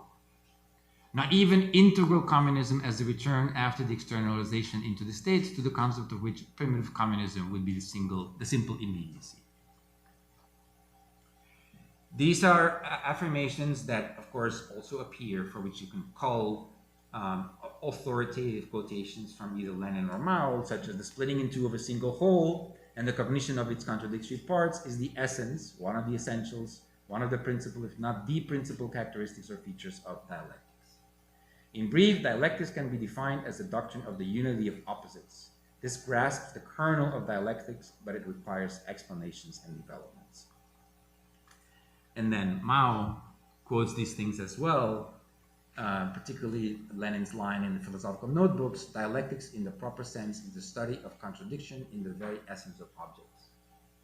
So now, instead of looking at something as a pure self-positive entity, you need to look at the contradictions within it to sort of unravel and put it in connection with its opposites, with its history, with the struggle that is taking place, the unevenness within any given entity. There is nothing that does not contain contradiction. Without contradiction, nothing would exist. Or again, and Althusser quotes this in his 1965 articles in Pour Marx: nothing in this world develops absolutely evenly. We must oppose the theory of even development or the theory of equilibrium. So it's not, let's find a nice piece of the concept, a synthesis of subject and object, or a little bit of materialism, a little bit of idealism, a little bit of Feuerbach, a little bit of X. No, there's constant uneven and struggle going on. Things flip over, things turn over, things change, or things fall back and lapse back into stagnancy, inertia, or in exaggerated deviations of sort of left-wing adventurism. And this is the concept, the context in which Badiou is proposing this reading of Hegel. It becomes a little technical, for which I apologize, and I wasn't sure this is something that you should do on a blackboard, or if somebody wants to help me turn this into videos of how these things, because it's not static. It's about there's how does the qualitative process actually happen? I need to sort of find a way of making a moving image of these steps. First of all, we must posit a constitutive schism. Anything that is, any given entity A is actually defined by itself as what it is, supposedly, and itself as something else, as determined by the sum totality of determinations that you find before you. You yourself, supposedly the person that writes in the diary, and then you as interpolated and marked by everything: Colombia, United States, political, personal, psychological, linguistic determinations. That's where the contradiction is in every single thing. We should never think about something as pure itself only. The index P, it refers back to the space of placement. This is espace, like a portmanteau word that he created. This is a crazy book in which he invents new words, and the most important ones are espace and hors lieu in one word. So espace means like espace de place. It means the space of all placements. Where would you place yourself? Well, there's, you can say that concentric circles, you can say institutional determinations, family determinations, class determinations. That's the sum total of all the places that assign you an identity as something as seen through that and mediated through that framework of intelligibility. And that is called, the place or place for, so P, the site of any possible reduplication of A. Note that this does not have to be spatial or geometrical. The reduplication can be temporal or even fictive. It can be a question about desire. It can be literary. But that's just the static starting point. That is a statement of fact. There is no such thing as an even development. Everything contains contradictions. If A equals the split entity of A and AP, this is determined by the indexical effect of P on A. We will thus write, this new formula as the first, in which sort of AP is the determining element of those two, as the first notation of determination of decision, the first algorithm of the unity of opposites. In other words, what Hegel calls Bestimmung, determination. This is all based on the first chapters on the science of logic, Etwas and Anderes, where Hegel describes this very basic sort of move and what anything is and what anything is as perceived, as such. Bestimmung is in turn divided by what it unifies. It is a major strength of the dialectic grasp how the one of the unity of contraries supports contrariness in its very being. It runs through everything. Why is this so important? So I can't, okay. Because this is where it becomes a movement. This is where it becomes operationalized. You never have the opposition between pure A and P, between this S plus, this place, and the out place, the hors lieu.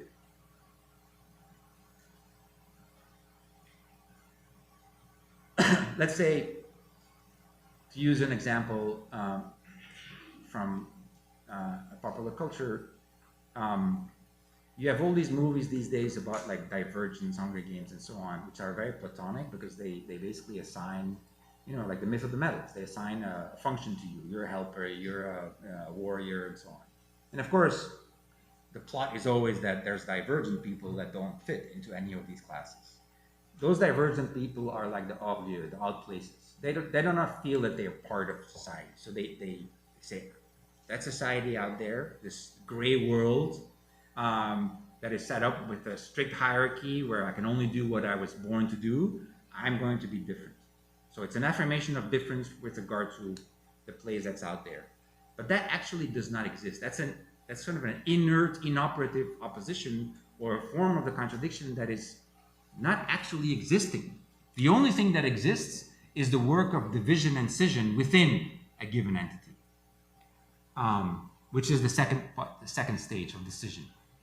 Determination is that moment where we have to understand that what really determines who and what we are is that totality of historical and political determinations in which we are embedded constantly, whether it's at the university, in the workplace, in a political organization, or at home. And then, if you understand that actually, well, it's always Colombia, it's always the United States, and there's no escape. The powers that be always recuperate all these divergencies. They always sort of make them into alt this or that. It sells. So in the end, nothing actually changes. It's just dominant place reaffirms itself and swallows you up. So that's the rightist relapse, the retombée. It's like the pessimism or the nihilism of saying nothing is possible. There's only one system. There is no alternative because anything you do will be, recuperated and commodified.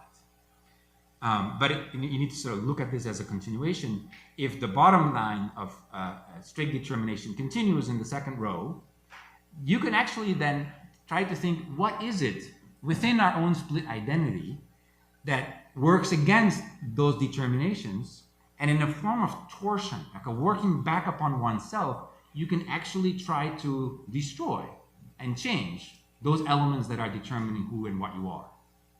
That is the moment of torsion or limitation. If then you exaggerate in the other extreme to say, aren't we cool? Aren't we pure? Aren't we the real alternative? And everything else is corrupt and neo-fascist and the big bad administration. Then you fall into the leftist extreme.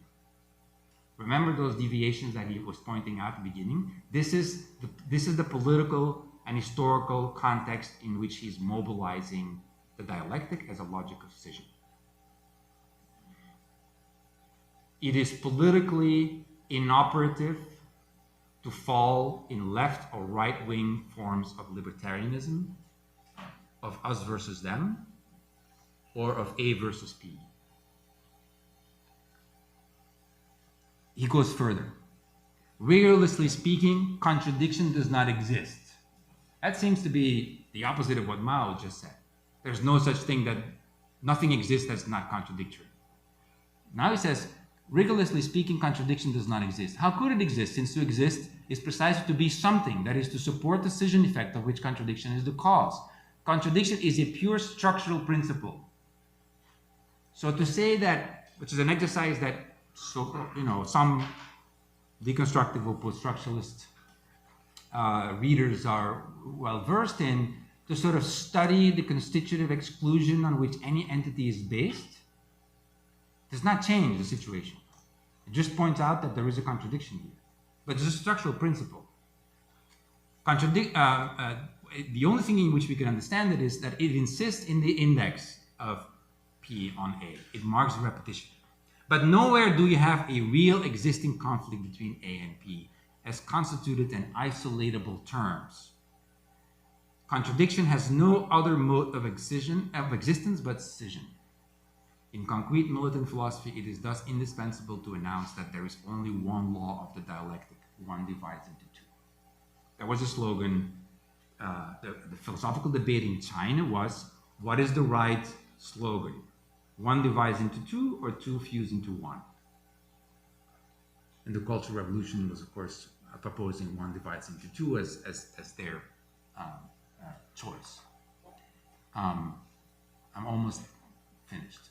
But this doesn't move forward. Yeah. I would say, though, that today, that's exactly where we are. After tragedy and farce, the third time is melodrama. Conspiracy theories, us versus them, force versus place, agency, good old agency against structure, movementism against the system, the big bad system, free spirits against the institution. Left and right, doesn't matter. Universities are inherently bad machines.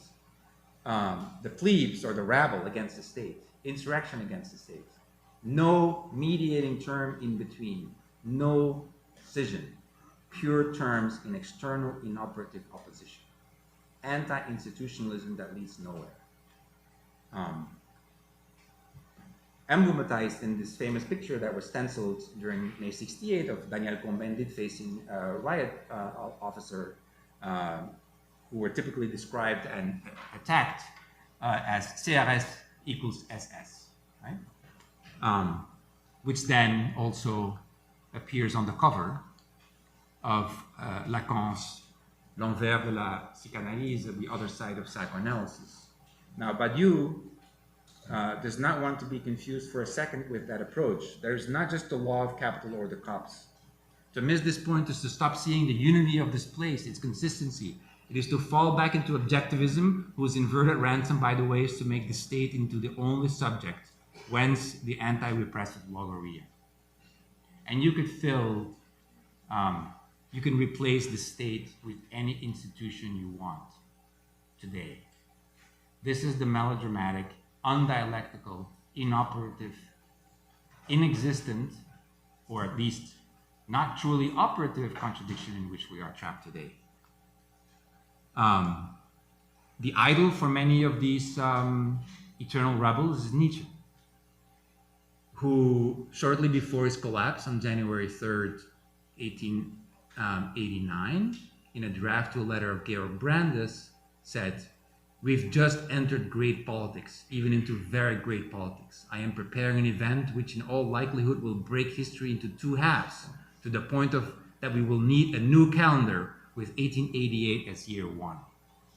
This is Nietzsche, according to Badiou's reading in his seminar on Nietzsche, which I translated, which will come out next week, with the world broken into two.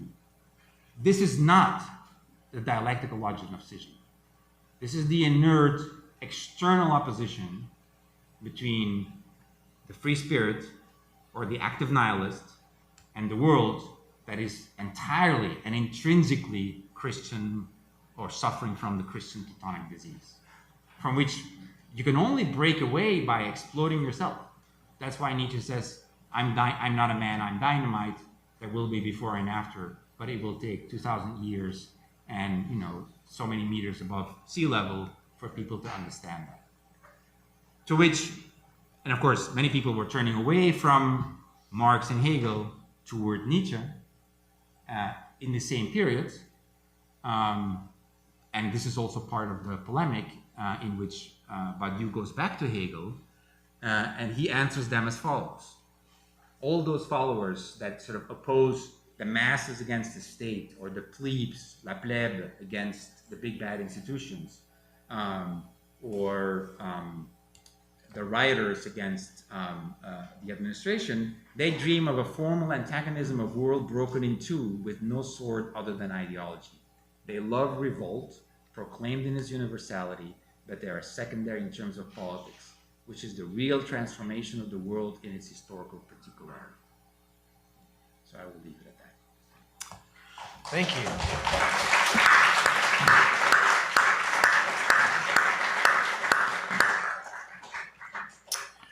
Thanks, Bruno. So let me pose two questions maybe, and then we can open it up for discussion. First, on the introduction on Hegel in America, or Hegel and America. So one approach that you didn't mention, which seems a radically different approach, is to try to find ways in which one could maybe insert the Americas into a debate as having been in there silently, as having been part of the entire conversation. And so I'm thinking here of our last speaker, Susan Buck-Morss, and the way in which she does something which feels radically different, right? And of course, we can have debates about the historical connections, but she's relying on she's relying on some archival evidence of the fact that, you know, Hegel was reading Minerva, writing letters to correspondence about what was going on in the pages of Minerva, and then what she does is she tries to derive from that this idea that actually Hegel was deeply engaged with the Haitian Revolution, thinking about the Haitian Revolution. Again, right, it requires some filling in of missing archives in the way in which a lot of historians are trying to do that today, under the name of critical fabulation sometimes, although I don't know if, I mean, of course, you know, there are issues with the concept of fabulation in the historical context both ways. I mean, in other words, all history is fabulation, but then, but here also we're not dealing with making up history because there are traces of Minerva in Hegel, say. So that seems like a different approach, which then I take it what Susan Buck-Morss was trying to do is to then find a way to rethink Hegel or make Hegel relevant to our thinking and our action today, right? And so where that goes with Susan Buck-Morss is towards an idea of trying to recuperate moments in history that are very different than the ones that we usually focus on, moments of resistance, moments of political resistance, but that you can find that there. And then you move away from Hegel in a certain way in terms of our usual old-fashioned readings of Hegel, but you keep something.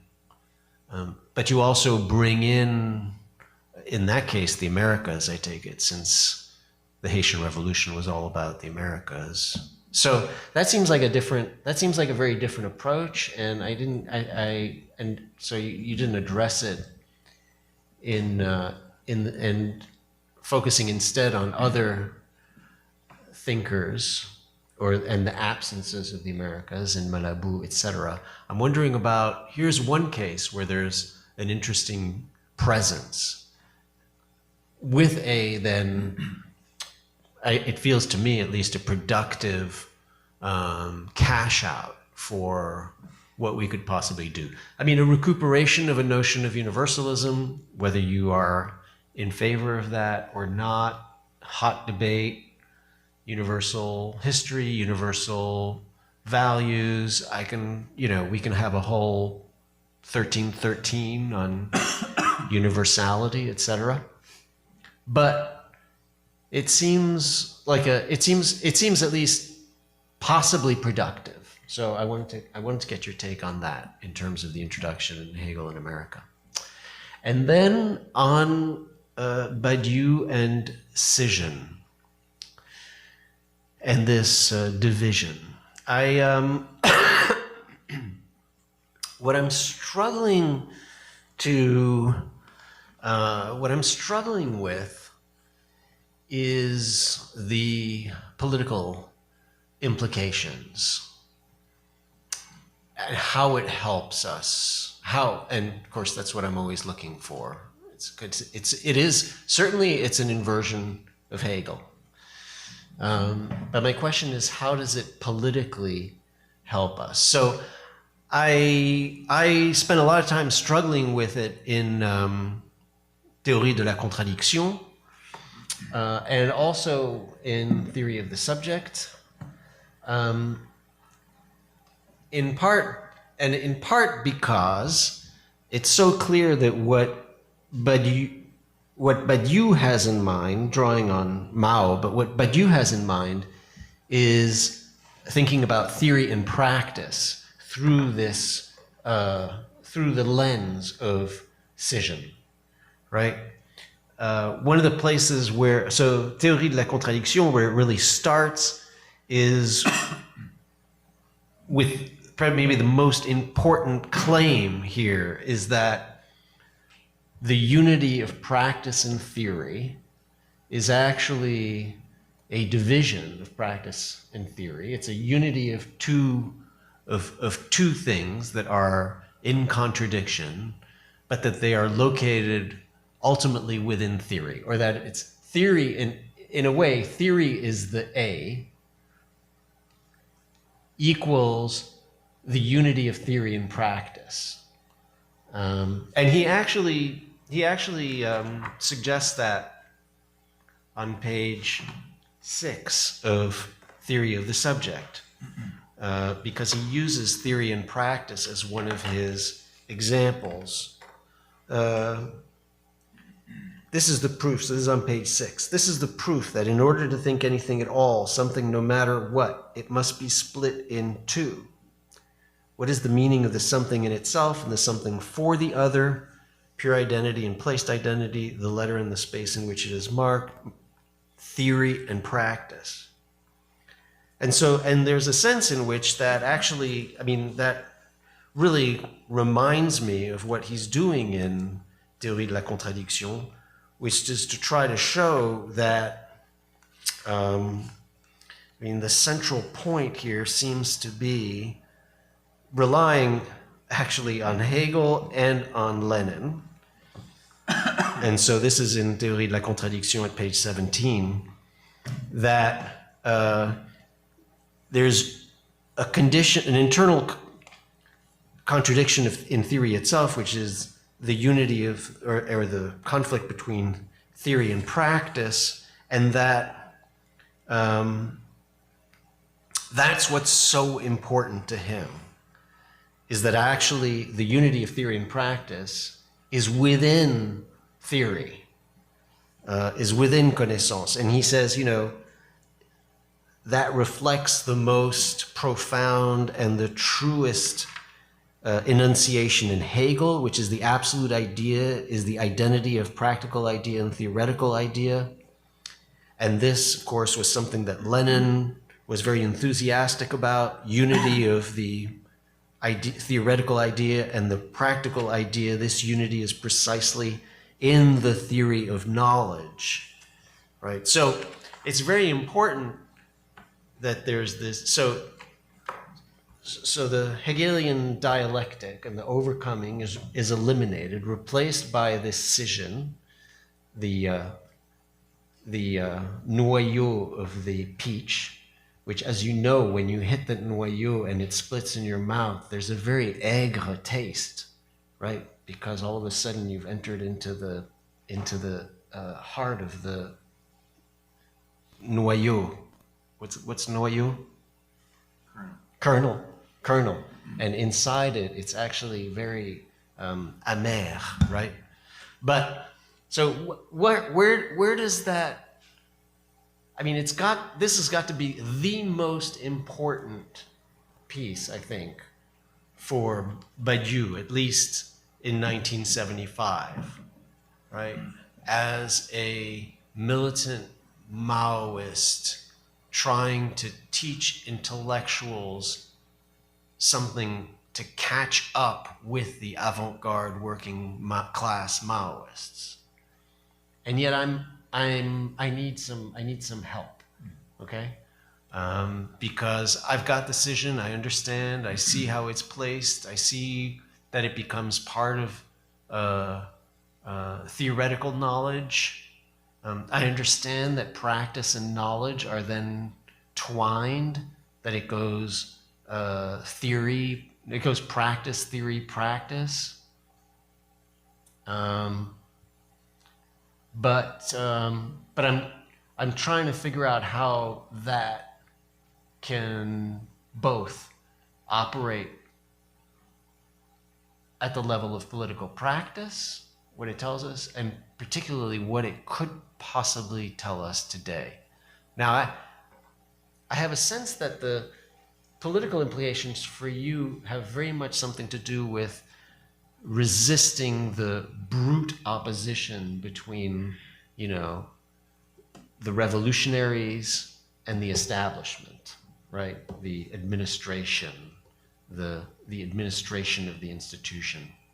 And so I'm wondering if there's a way to actually make that a little bit more concrete in the relationship between theory and practice. Yeah, I mean, I'll be brief about Susan's approach to Hegel and Hegel. It's very much along the lines of what I do, for example, in the book on the Mexican Commune, trying to read Marx from a different angle to bring him closer to a tradition that most Marxists or Marxologists don't talk about, similar to how she puts together archival pieces of a puzzle that portray a different Hegel. So I agree with that. I do think it's maybe symptomatic that she comes also out of a tradition of critical theory. And now today, I was focused on the new Hegel revival of people who openly and explicitly write from within a philosophical approach and who tend to choose that other more systematized path, that even though they insist on the need to bring in the historicity of thought, very often limit that to just stipulating that is something that needs to happen, but then don't actually practice it in what you receive. So this opposition between theory and philosophy, for me, I'm not sure if that whole the debates about the unity of theory and practice and so on, because is that it's a little bit like the Zusammenfallen, the falling together, or the coincidence of changing the circumstances and changing yourself. That's the utopian moment in Marx, right? That would be the moment where there is actual change going on. Now, we can describe what that moment would be, and there's something uplifting about that. And to the question, how does it help us?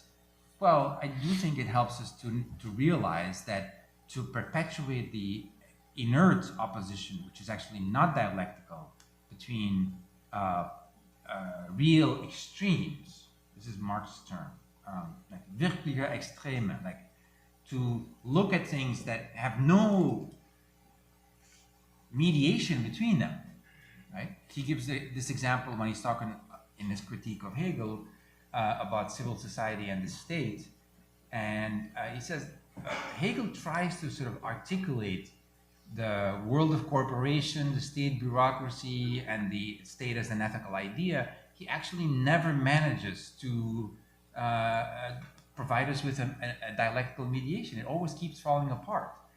And he says actual extremes cannot be mediated with each other precisely because they are actual extremes. but neither are they in need of mediation, because they are opposed in essence. They have nothing in common with one another. They neither need nor complement one another. The one does not carry in its womb the yearning, the need, the anticipation of the other. This is, so the way I look at this is increasingly becoming a description of the state in which we find ourselves in.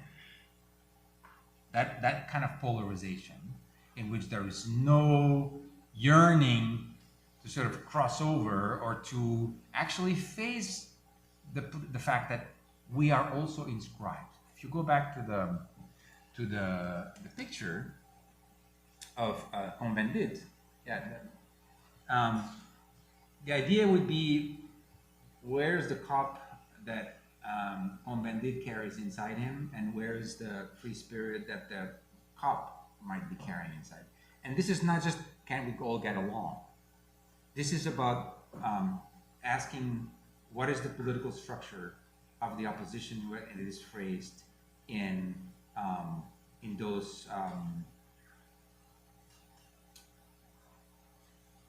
anti-systemic terms of external opposition rather than dialectical exchange. The risk, however, is to set up the ideal of an articulation as a theoretical dream of what it would mean to put them together, or to have the unity of theory and practice. Well, as long as there is war and oppression and alienation and so on, there is not going to be the proper Zusammenfallen. They will not fall together, because there will be obstinate resistance from the facts on the ground. So it's a requirement to oscillate between acknowledging to what extent the falling apart of some of these dialectical oppositions is an actually good description of what's going on right now under our current regime, and figuring out how to address that. And to me, it is a constant question: to what extent is this split of our own identities at work, that discomfort, that you can go back to all the guilty conscience and all the phenomenological figures from the Kojève years about how that splits you apart, how it sunders you apart and produces unhappiness and discomfort and inability and powerlessness.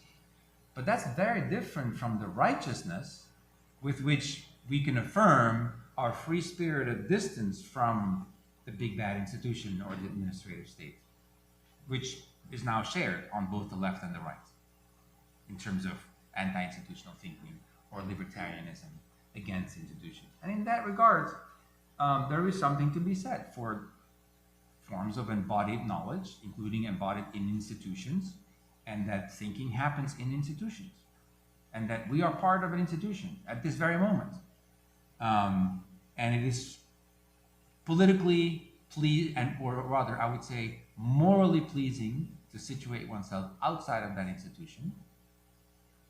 But it is politically not very effective, because it doesn't change the institution. It does not operate by any return back on our own conditioning by those determinations. It just sets up a purified, cleansed, adventurous outside or outplace that feels no yearning. There's no need to nor complement of one another. They have nothing in common. One does not carry in its womb the yearning, the need, the anticipation of the other. Standoff, melodrama, conspiracy, inertia, brief flashes of splitting, but not actually the dialectical work of trying to see how things can change materially, institutionally. So that's, for me, it's a very daily question.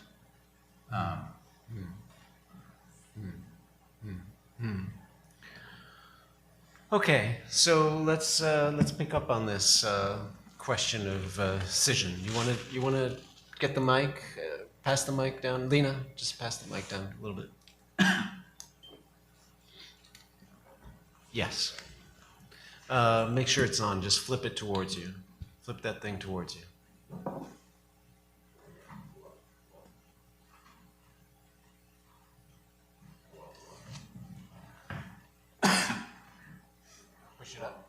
It's on? Okay. Okay. Sounds like it's going. Is it going, Rita? Yeah? Okay. So what I was curious about is what happened prior to May 68 to constitute the split that you talked about in Hegelian France. So it was mentioned that there was a sort of need that was felt to sort of start fresh, to get rid maybe of Marx and as the fighter of Hegel. But does this actually address the sort of historical conditions which sort of caused that split, or did it really just sort of maybe serve to ossify such a split, and thus set the conditions for today's non-operational opposition? So do we understand the split in the Hegelians of France from 68 as a precursor to today's situation, today's sort of oppositions of extremes, or is there something that Badiou added, or maybe delayed, that serves to constitute today's situation, and how do we make sense of that? Yeah, that's a very good question.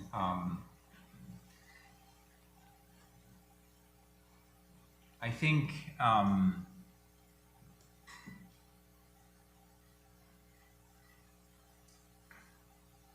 let's put it this way. In the 60s, like prior to 68, what was emerging simultaneously in the Marxist Althusserian camp and sort of the Derrida camp in the same building, the same institution, but with a different set of references, more based on Heidegger than on Marx and Hegel, was a critique of the dialectic as inherently metaphysical, thinking of identity, thinking of erasure or sublation and overcoming of differences. And so, in a sense, everything was internalized, the beginning was in the end, the process is teleological, there's no surprise.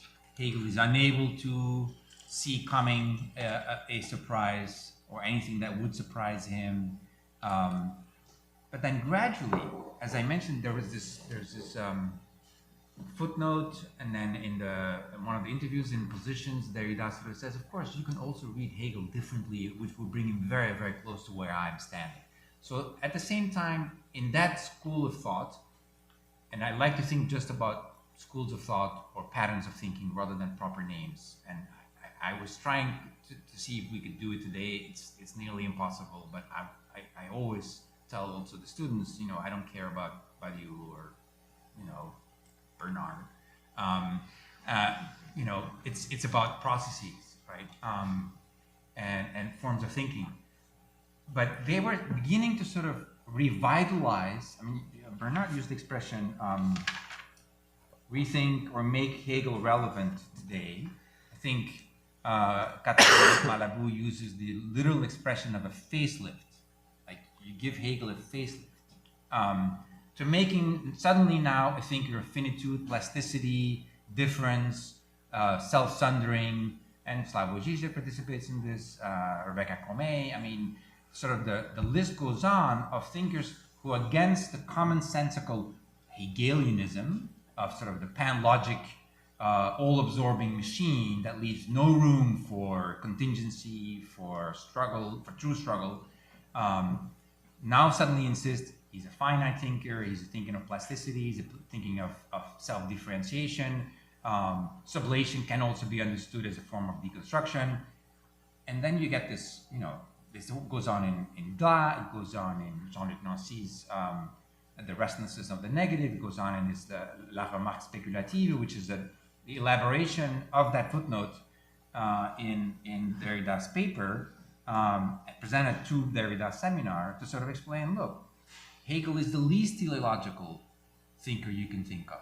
Everything is restless, everything is made to tremble, everything is shaken up, except, and this is where I think the thinkers that we're discussing today make a difference, they would draw a line before the subject of that torsion, of that working back on your own split identity. That requires a subject. This is why Badiou makes this bold provocation in the late 70s. It is now a requirement for materialist theory, and remember, he is calling all his works theories. This is prior to the embrace of his own work as a systematic philosophy. It's theory of contradiction, of ideology, and theory of the subject. Now I lost my train of thought for a second there. So he says it is a requirement for the materialist today to provide a theory of the subject, which was the culmination of ideology for his own teacher, Althusser. How can you possibly say that you say Marxism today needs a theory of the subject? That's humanistic BS. We don't need a subject. That's the epitome of ideology, of legal, juridical, responsible, accountable subjects with the Nietzschean genealogy of human beings torturing themselves into the morality of resentment and subjection to the law, rather than being the doer, the free-spirited doer without a deed, or the deed rather than doing without either a deed or a doer. And Badiou says, no, we need a subject. Now that's a figure, subject, the operation of torsion, a subjective process. It requires activity, self-activity, Selbsttätigkeit, which also appears in the in that discussion in the mid 1840s when Engels and Marx are settling their accounts with Hegelianism. There's no room for that. So we are beginning to move with this new face of Hegel, who's as a finite, plastic, different, like last philosopher of the book, first philosopher of the text or of writing. Now we can basically re-evaluate or transvaluate everything in Hegel and sort of say, hey, he's almost the alter ego of Jacques Derrida. And that's to some extent what Jean-Luc Nancy did. But there's no room for subjectivization. There's no room for a subjective intervention. And this is the moment where Badiou says, if we understand that we need to think of the dialectic as a logic of splitting and scission, where everything is internally contradictory, and the actual work that needs to happen, which is turning back upon your own split identity constantly, that work requires a subject, a militant subject. And that is taboo for the Heideggerian line of thinking. And strangely, it was also taboo for the Althusserian line of thinking. So at that point, those two camps join forces and find themselves again in this sort of celebration later on of aleatory materialism and so on, which is still, a process without a subject and so on and so forth. So I wouldn't say that Badiou's treatment of this is a precursor to the inoperative external opposition that we find today. But the very fact that even the term mediation, even, aside from the fact that if you talk to our colleagues in the Center for Comparative Media, they are all for mediation. But if you're talking to a Hegelian or a post-Hegelian, then we know that mediation is kind of synonymous with everything that's wrong with Hegel's dialectic, right? Well, that's when they fall apart into this inoperativity. In fact, inoperativity becomes one of the leitmotifs of that other orientation of thinking, which is against militancy, but still in the name of the radical externality against whichever name you want to give the entity of Western metaphysics or the state. Great. Daniela Gondorfer.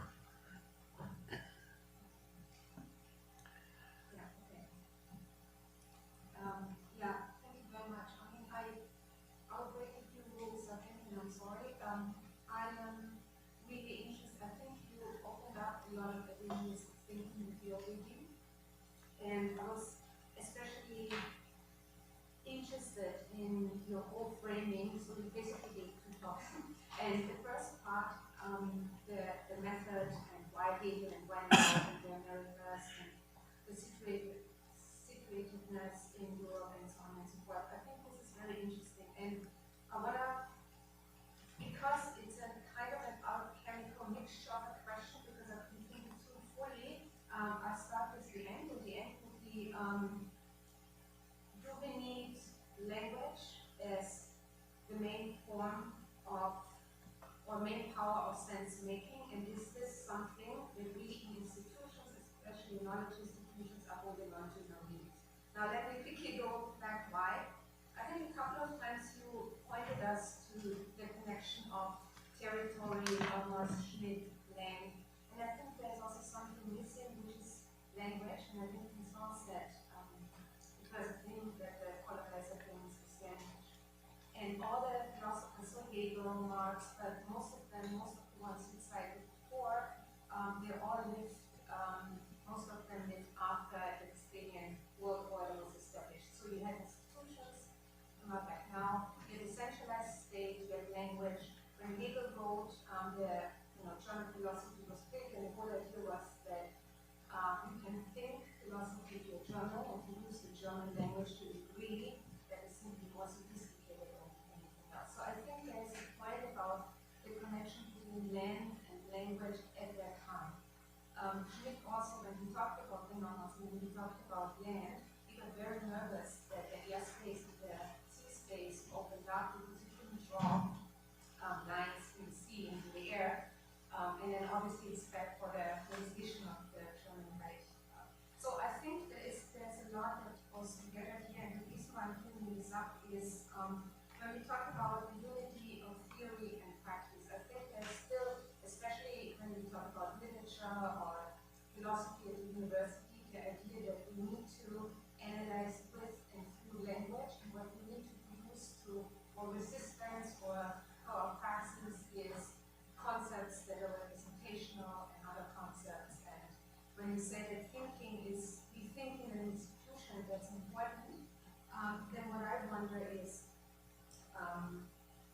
whether this really is the case, or whether we have to see how we can think and the dynamisms that we see in Hegel or Marx, how we can translate them into praxis outside of the institutions. And I'm almost done. The reason why I'm asking this is I work on the privatization of governance and law with technology, and I went to a conference in Dubai where a billionaire talked about the future of America, which is not the US, but it's the network state of the internet. So you saw an American flag, and instead of the stars, we had all startup signs in the tech space. And their territory and land was explicitly not, it doesn't matter anymore. And also, language doesn't matter, theory doesn't matter anymore. It makes sense with AI, and that's not representation anymore. We don't need institutions without financial technologies. So to bring it back, the question for me is, can we be able to think outside of the institutions and not in language or forms, but in ways of doing and creating concepts in this world that might create alternatives to what these people are doing? If it makes any sense. Thank you, Daniela.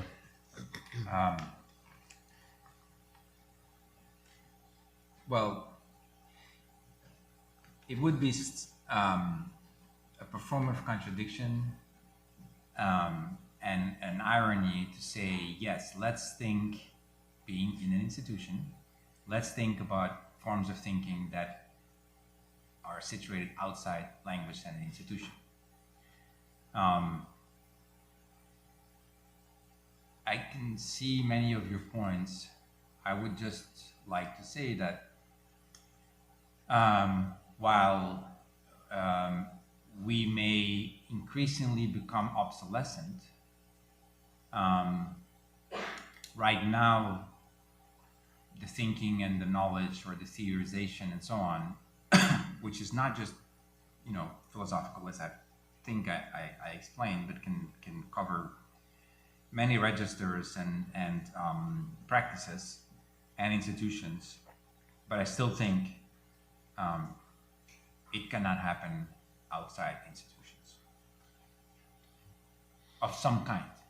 And I think this is also where Hegel's philosophy of right can help us. A friend of mine who will recognize himself in this statement said, I think you're arguing for no thinking outside the institution, which is pretty much going against the grain of common sense today. But when we're in the midst of conscious efforts to dismantle all forms of institutions other than the markets, I do believe there is worth in thinking, what am I doing to create an institution in which certain forms of thinking, including the study of language, which is after all what I do, and translation, study of language, study of thought, ideas, takes place.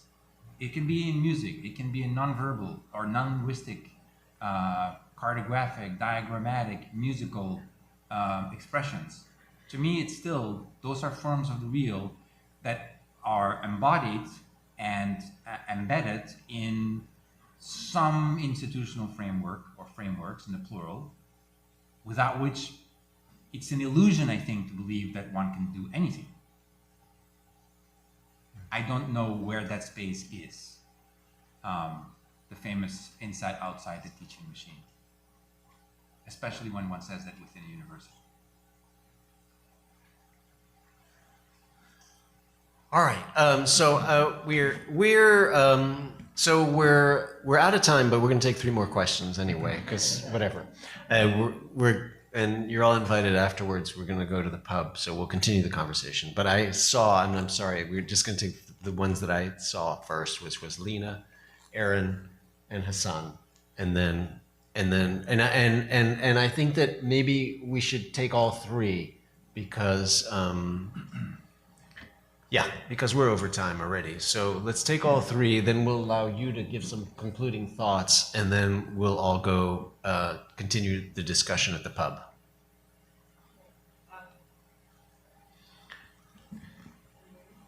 You know what? I'll just pass you mine. It's not. No. We want to record it. So here, just try this one.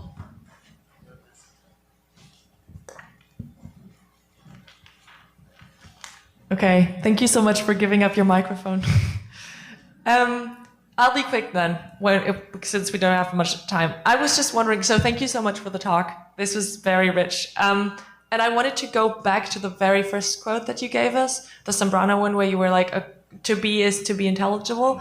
And I just wanted you to expand on that, what exactly that means, because it seemed to me that you were kind of hanging on to this and then also attributing it to different readings or different thinkers that you mentioned. But I felt it was in tension with, first of all, like the kernel of materiality, and then also what Dussel brought up, which I thought was like one of the main points would be something like, well, actually this is a Western misunderstanding, and this covers over the like ways of beings that are different or outside of this way of thinking. So yeah, I just wanted to ask what exactly you mean with this. Thank you.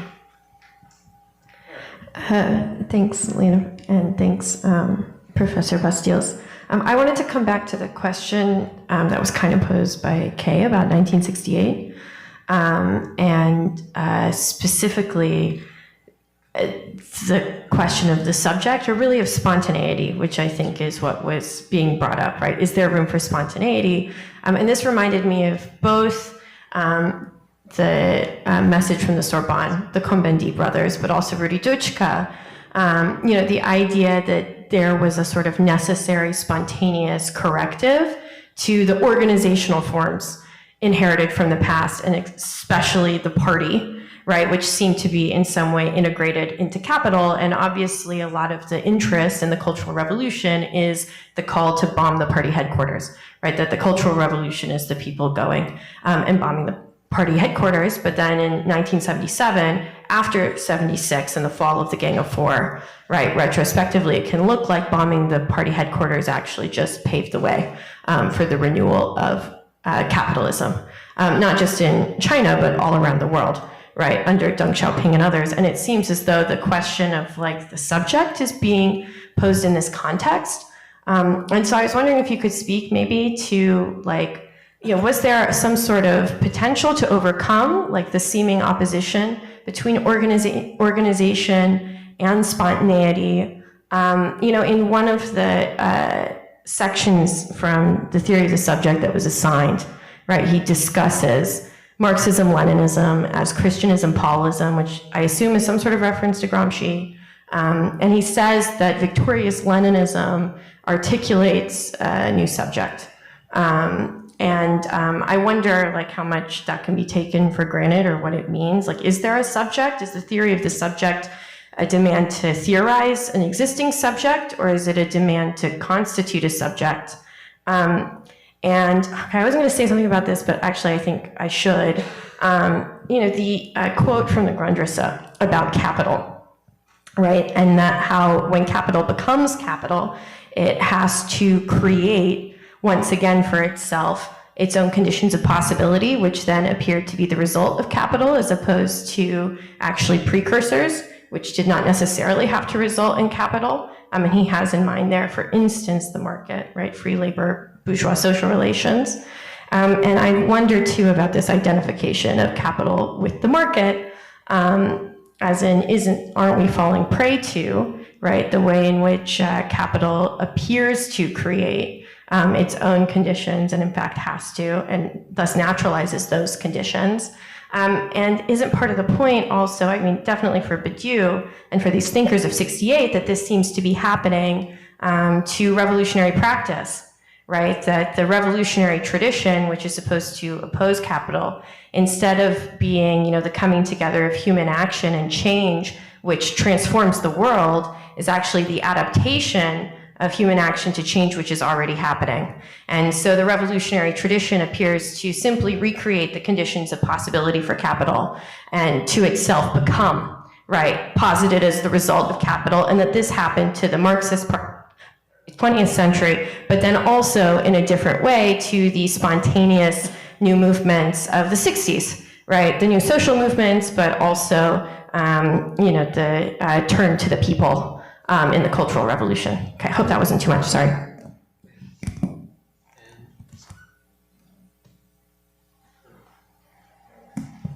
Hello? Okay. Well, I'd like to apologize in advance because in a way I am also going to vulgarize these statements.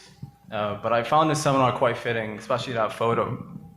And to use your Bosteels words against him in a sense, I think this seminar, Bosteels seminar, split the 13 series into, I think it was an absolute masterclass. That said, I'd just like to recuperate the caricature of Nietzsche as this sort of simplistic thinker who is anti-institutional and for the plebs and everybody else is Platonic and metaphysical and so on. I think Nietzsche, is it truly the case that Nietzsche is this such a simplified thinker where in fact there are moments of Nietzsche where he even proclaims himself as offensively Hegelian? Nietzsche himself, I think, exemplifies this notion of the scission. To quote Deleuze, he takes he goes in these great heights of health and perceives it from sickness and then vice versa and so on. So it seems to me that Nietzsche is not this sort of caricature in the free spirit, but in fact exemplifies this notion of decision. And secondly, in regards to the institution and so on, I found that fitting, that photo specifically quite fitting because on my way to the seminar, I was stopped by the police, and I was actually thinking of not coming. But in a way, I think it was beneficial because in my enunciation of this event, I then introduced a new modality or a new discourse within these settings because I doubt people within this institutional setting have experienced the embodied effect of imprisonment, arrest, exile, and so on. So I doubt, so when you say politically ineffective in regards to anti-institutional thinking, politically ineffective to whom? Is this a Hegelian move of a professor defending his position within the institution? Or is this a radical stance critiquing the institution from within, despite maintaining what Gramsci would call a work position? So these are my 2 points. Thank you, I apologize for the vulgar. Thank you, as always. Bruno, you have the last word. So thank you for those questions. I'll try to be quick, but yeah, to be is to be intelligible. This is a little bit, again, to go against the grain of a common axiom that is tacitly or openly accepted today, which says that there is a gap between being and thinking, or between to be and to be intelligible, and that history cannot be narrativized into logic. That's a quote, you know. When a previous participant in the seminar, not during a seminar, but in a text, says the subaltern is the absolute limit where history refuses to be narrativized into logic. That's the notion that there are uprisings, rebellions, subaltern movements that do not fit and that escape the presumably Hegelian narrativization of history into logic, that pull back against that teleology. But even when, as soon as we want to talk about those moments of resistance or rebellion, we are understanding them as intelligible from within their own existence. And so it's not a contradiction of, or it's not a refutation of the notion that the historical and the logical coincide, to quote from Zhang Xi. So that's why I like this phrase very much, and I did attribute it to many people. I don't think it contradicts the kernel of materiality or even Dussel's argument. Dussel is just trying to say what is being thought under these concepts, for example, modernity, is broader and wider and is internally split than what European philosophers made it out to be for the most part. Right? About spontaneity and the subject, that was not the only question. I very much like your question about, is the theory of the subject a theory of an existing subject or the theory that asks for the constitution of one? It's obviously the latter, but since all concepts and theories are the result and fed by and sort of retrofeed into practices, it also tries to think subjective processes that are already ongoing, right? So it's kind of a mix. At one point, or in several occasions in these early books from the Red Years, Badiou says that all Marxist texts should be called The Situation and Our Tasks, right? It's always descriptive and prescriptive. It's always talk about the circumstances, where are things at, and what are the tasks? How are you? What's the call for intervention in that context? And I think this is for those who still hold on to a notion of the subject, and that's strangely something that all the Althusserians share today. For Althusser, the subject was nothing but an ideological category, but for Balibar, for Rancière, for Badiou, there is no truth without a subject, without a form of subjectivization, even if it is kind of a disidentification. Precisely because you have to disidentify with the split identity. And my dear Hassan, I will skip the Plato part because in the introduction to the translation of the Nietzsche seminar, I sort of go through the different ways in which Badiou has ignored or responded or invoked Nietzsche in his writings. And he does invoke this notion of Nietzsche as the very embodiment of the splitting in two of his own personality, which Badiou says is a non-clinical way of describing his madness. He kind of has to be the announcement of the overman and the overman himself. That's why he needs to explode. He himself needs to, break down. But then interestingly, Badiou ties this notion of the splitting in two of the history of the world with the extremes of the Cultural Revolution, and he uses the figure of the splitting of the world split in two halves as a denunciation that I think can also be read as a self-criticism. And about your last question, I hope that, well, it is always a valid and easy rebuttal against any professor or any professor who's also an administrator. Is this sort of a justification of the status quo? Your own function within the institution? Sure. The problem is, like, when does either that criticism or the self-flagellation of somebody who would accept that accusation turn into sort of moral good conscience? And well, I don't have moral good conscience, so I'm not saying that as praise for myself in disguise. It's just that I take that very question as a leitmotif for how to approach your own existence within an institution like the university on a daily basis. So I have no answer to that, and it's in a sense it's a provocation that pushes sort of the work both within the institution or in the classroom further along. So either I can say guilty as charged, and I will certainly not make a claim that I'm like radically changing the institution from within. There are minimal shifts. There's like moments of horizontalization in a classroom. There's the ability or the possibility of flipping a syllabus, or of taking out the proper names of the big figures on 1313 and talking about actual processes. Like, I agree, Hegel and Haiti, but we don't do a 1313 on the Haitian Revolution. I know there was one on uprisings.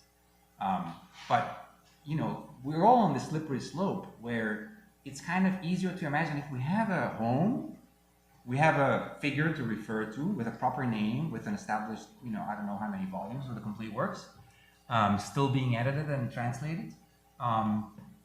There's something comforting about that. And what I liked about my readings of Badiou, which also happened sort of on a whim, based on accident, and even though he has been read constantly and uninterruptedly in Latin America, long before his discovery or cover-up in English.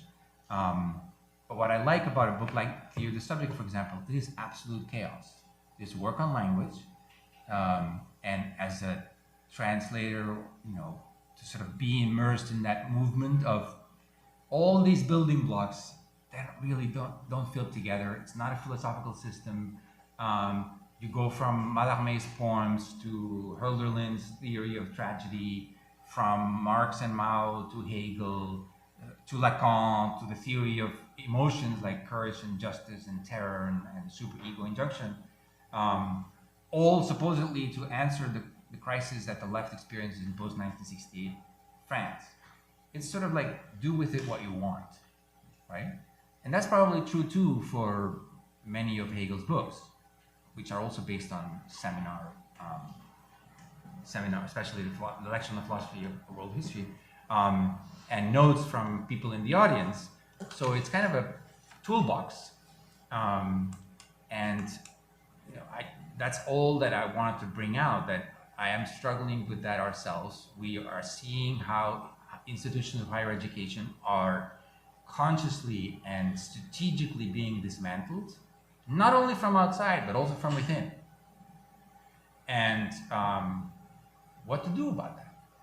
This is local for me. This is like, well, this is where it's at for me.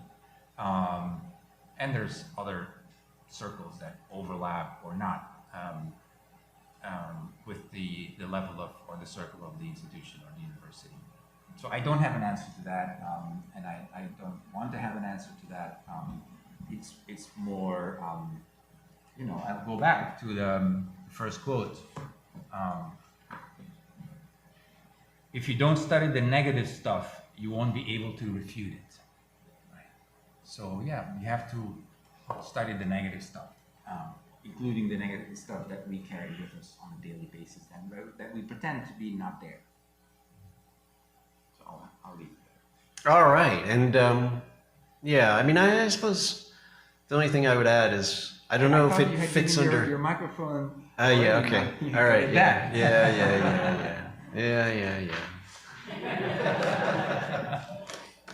I don't know if it's moral good consciousness that works best, or if it's a question of dirty hands, maybe. Yeah, of course. But that's sort of the Sartrean figure of dirty hands. Like, well, I shouldn't say that, but Hegel has this figure of the beautiful soul, and universities overproduce beautiful souls. That's what I would say. All right, great. Well, thank you very much.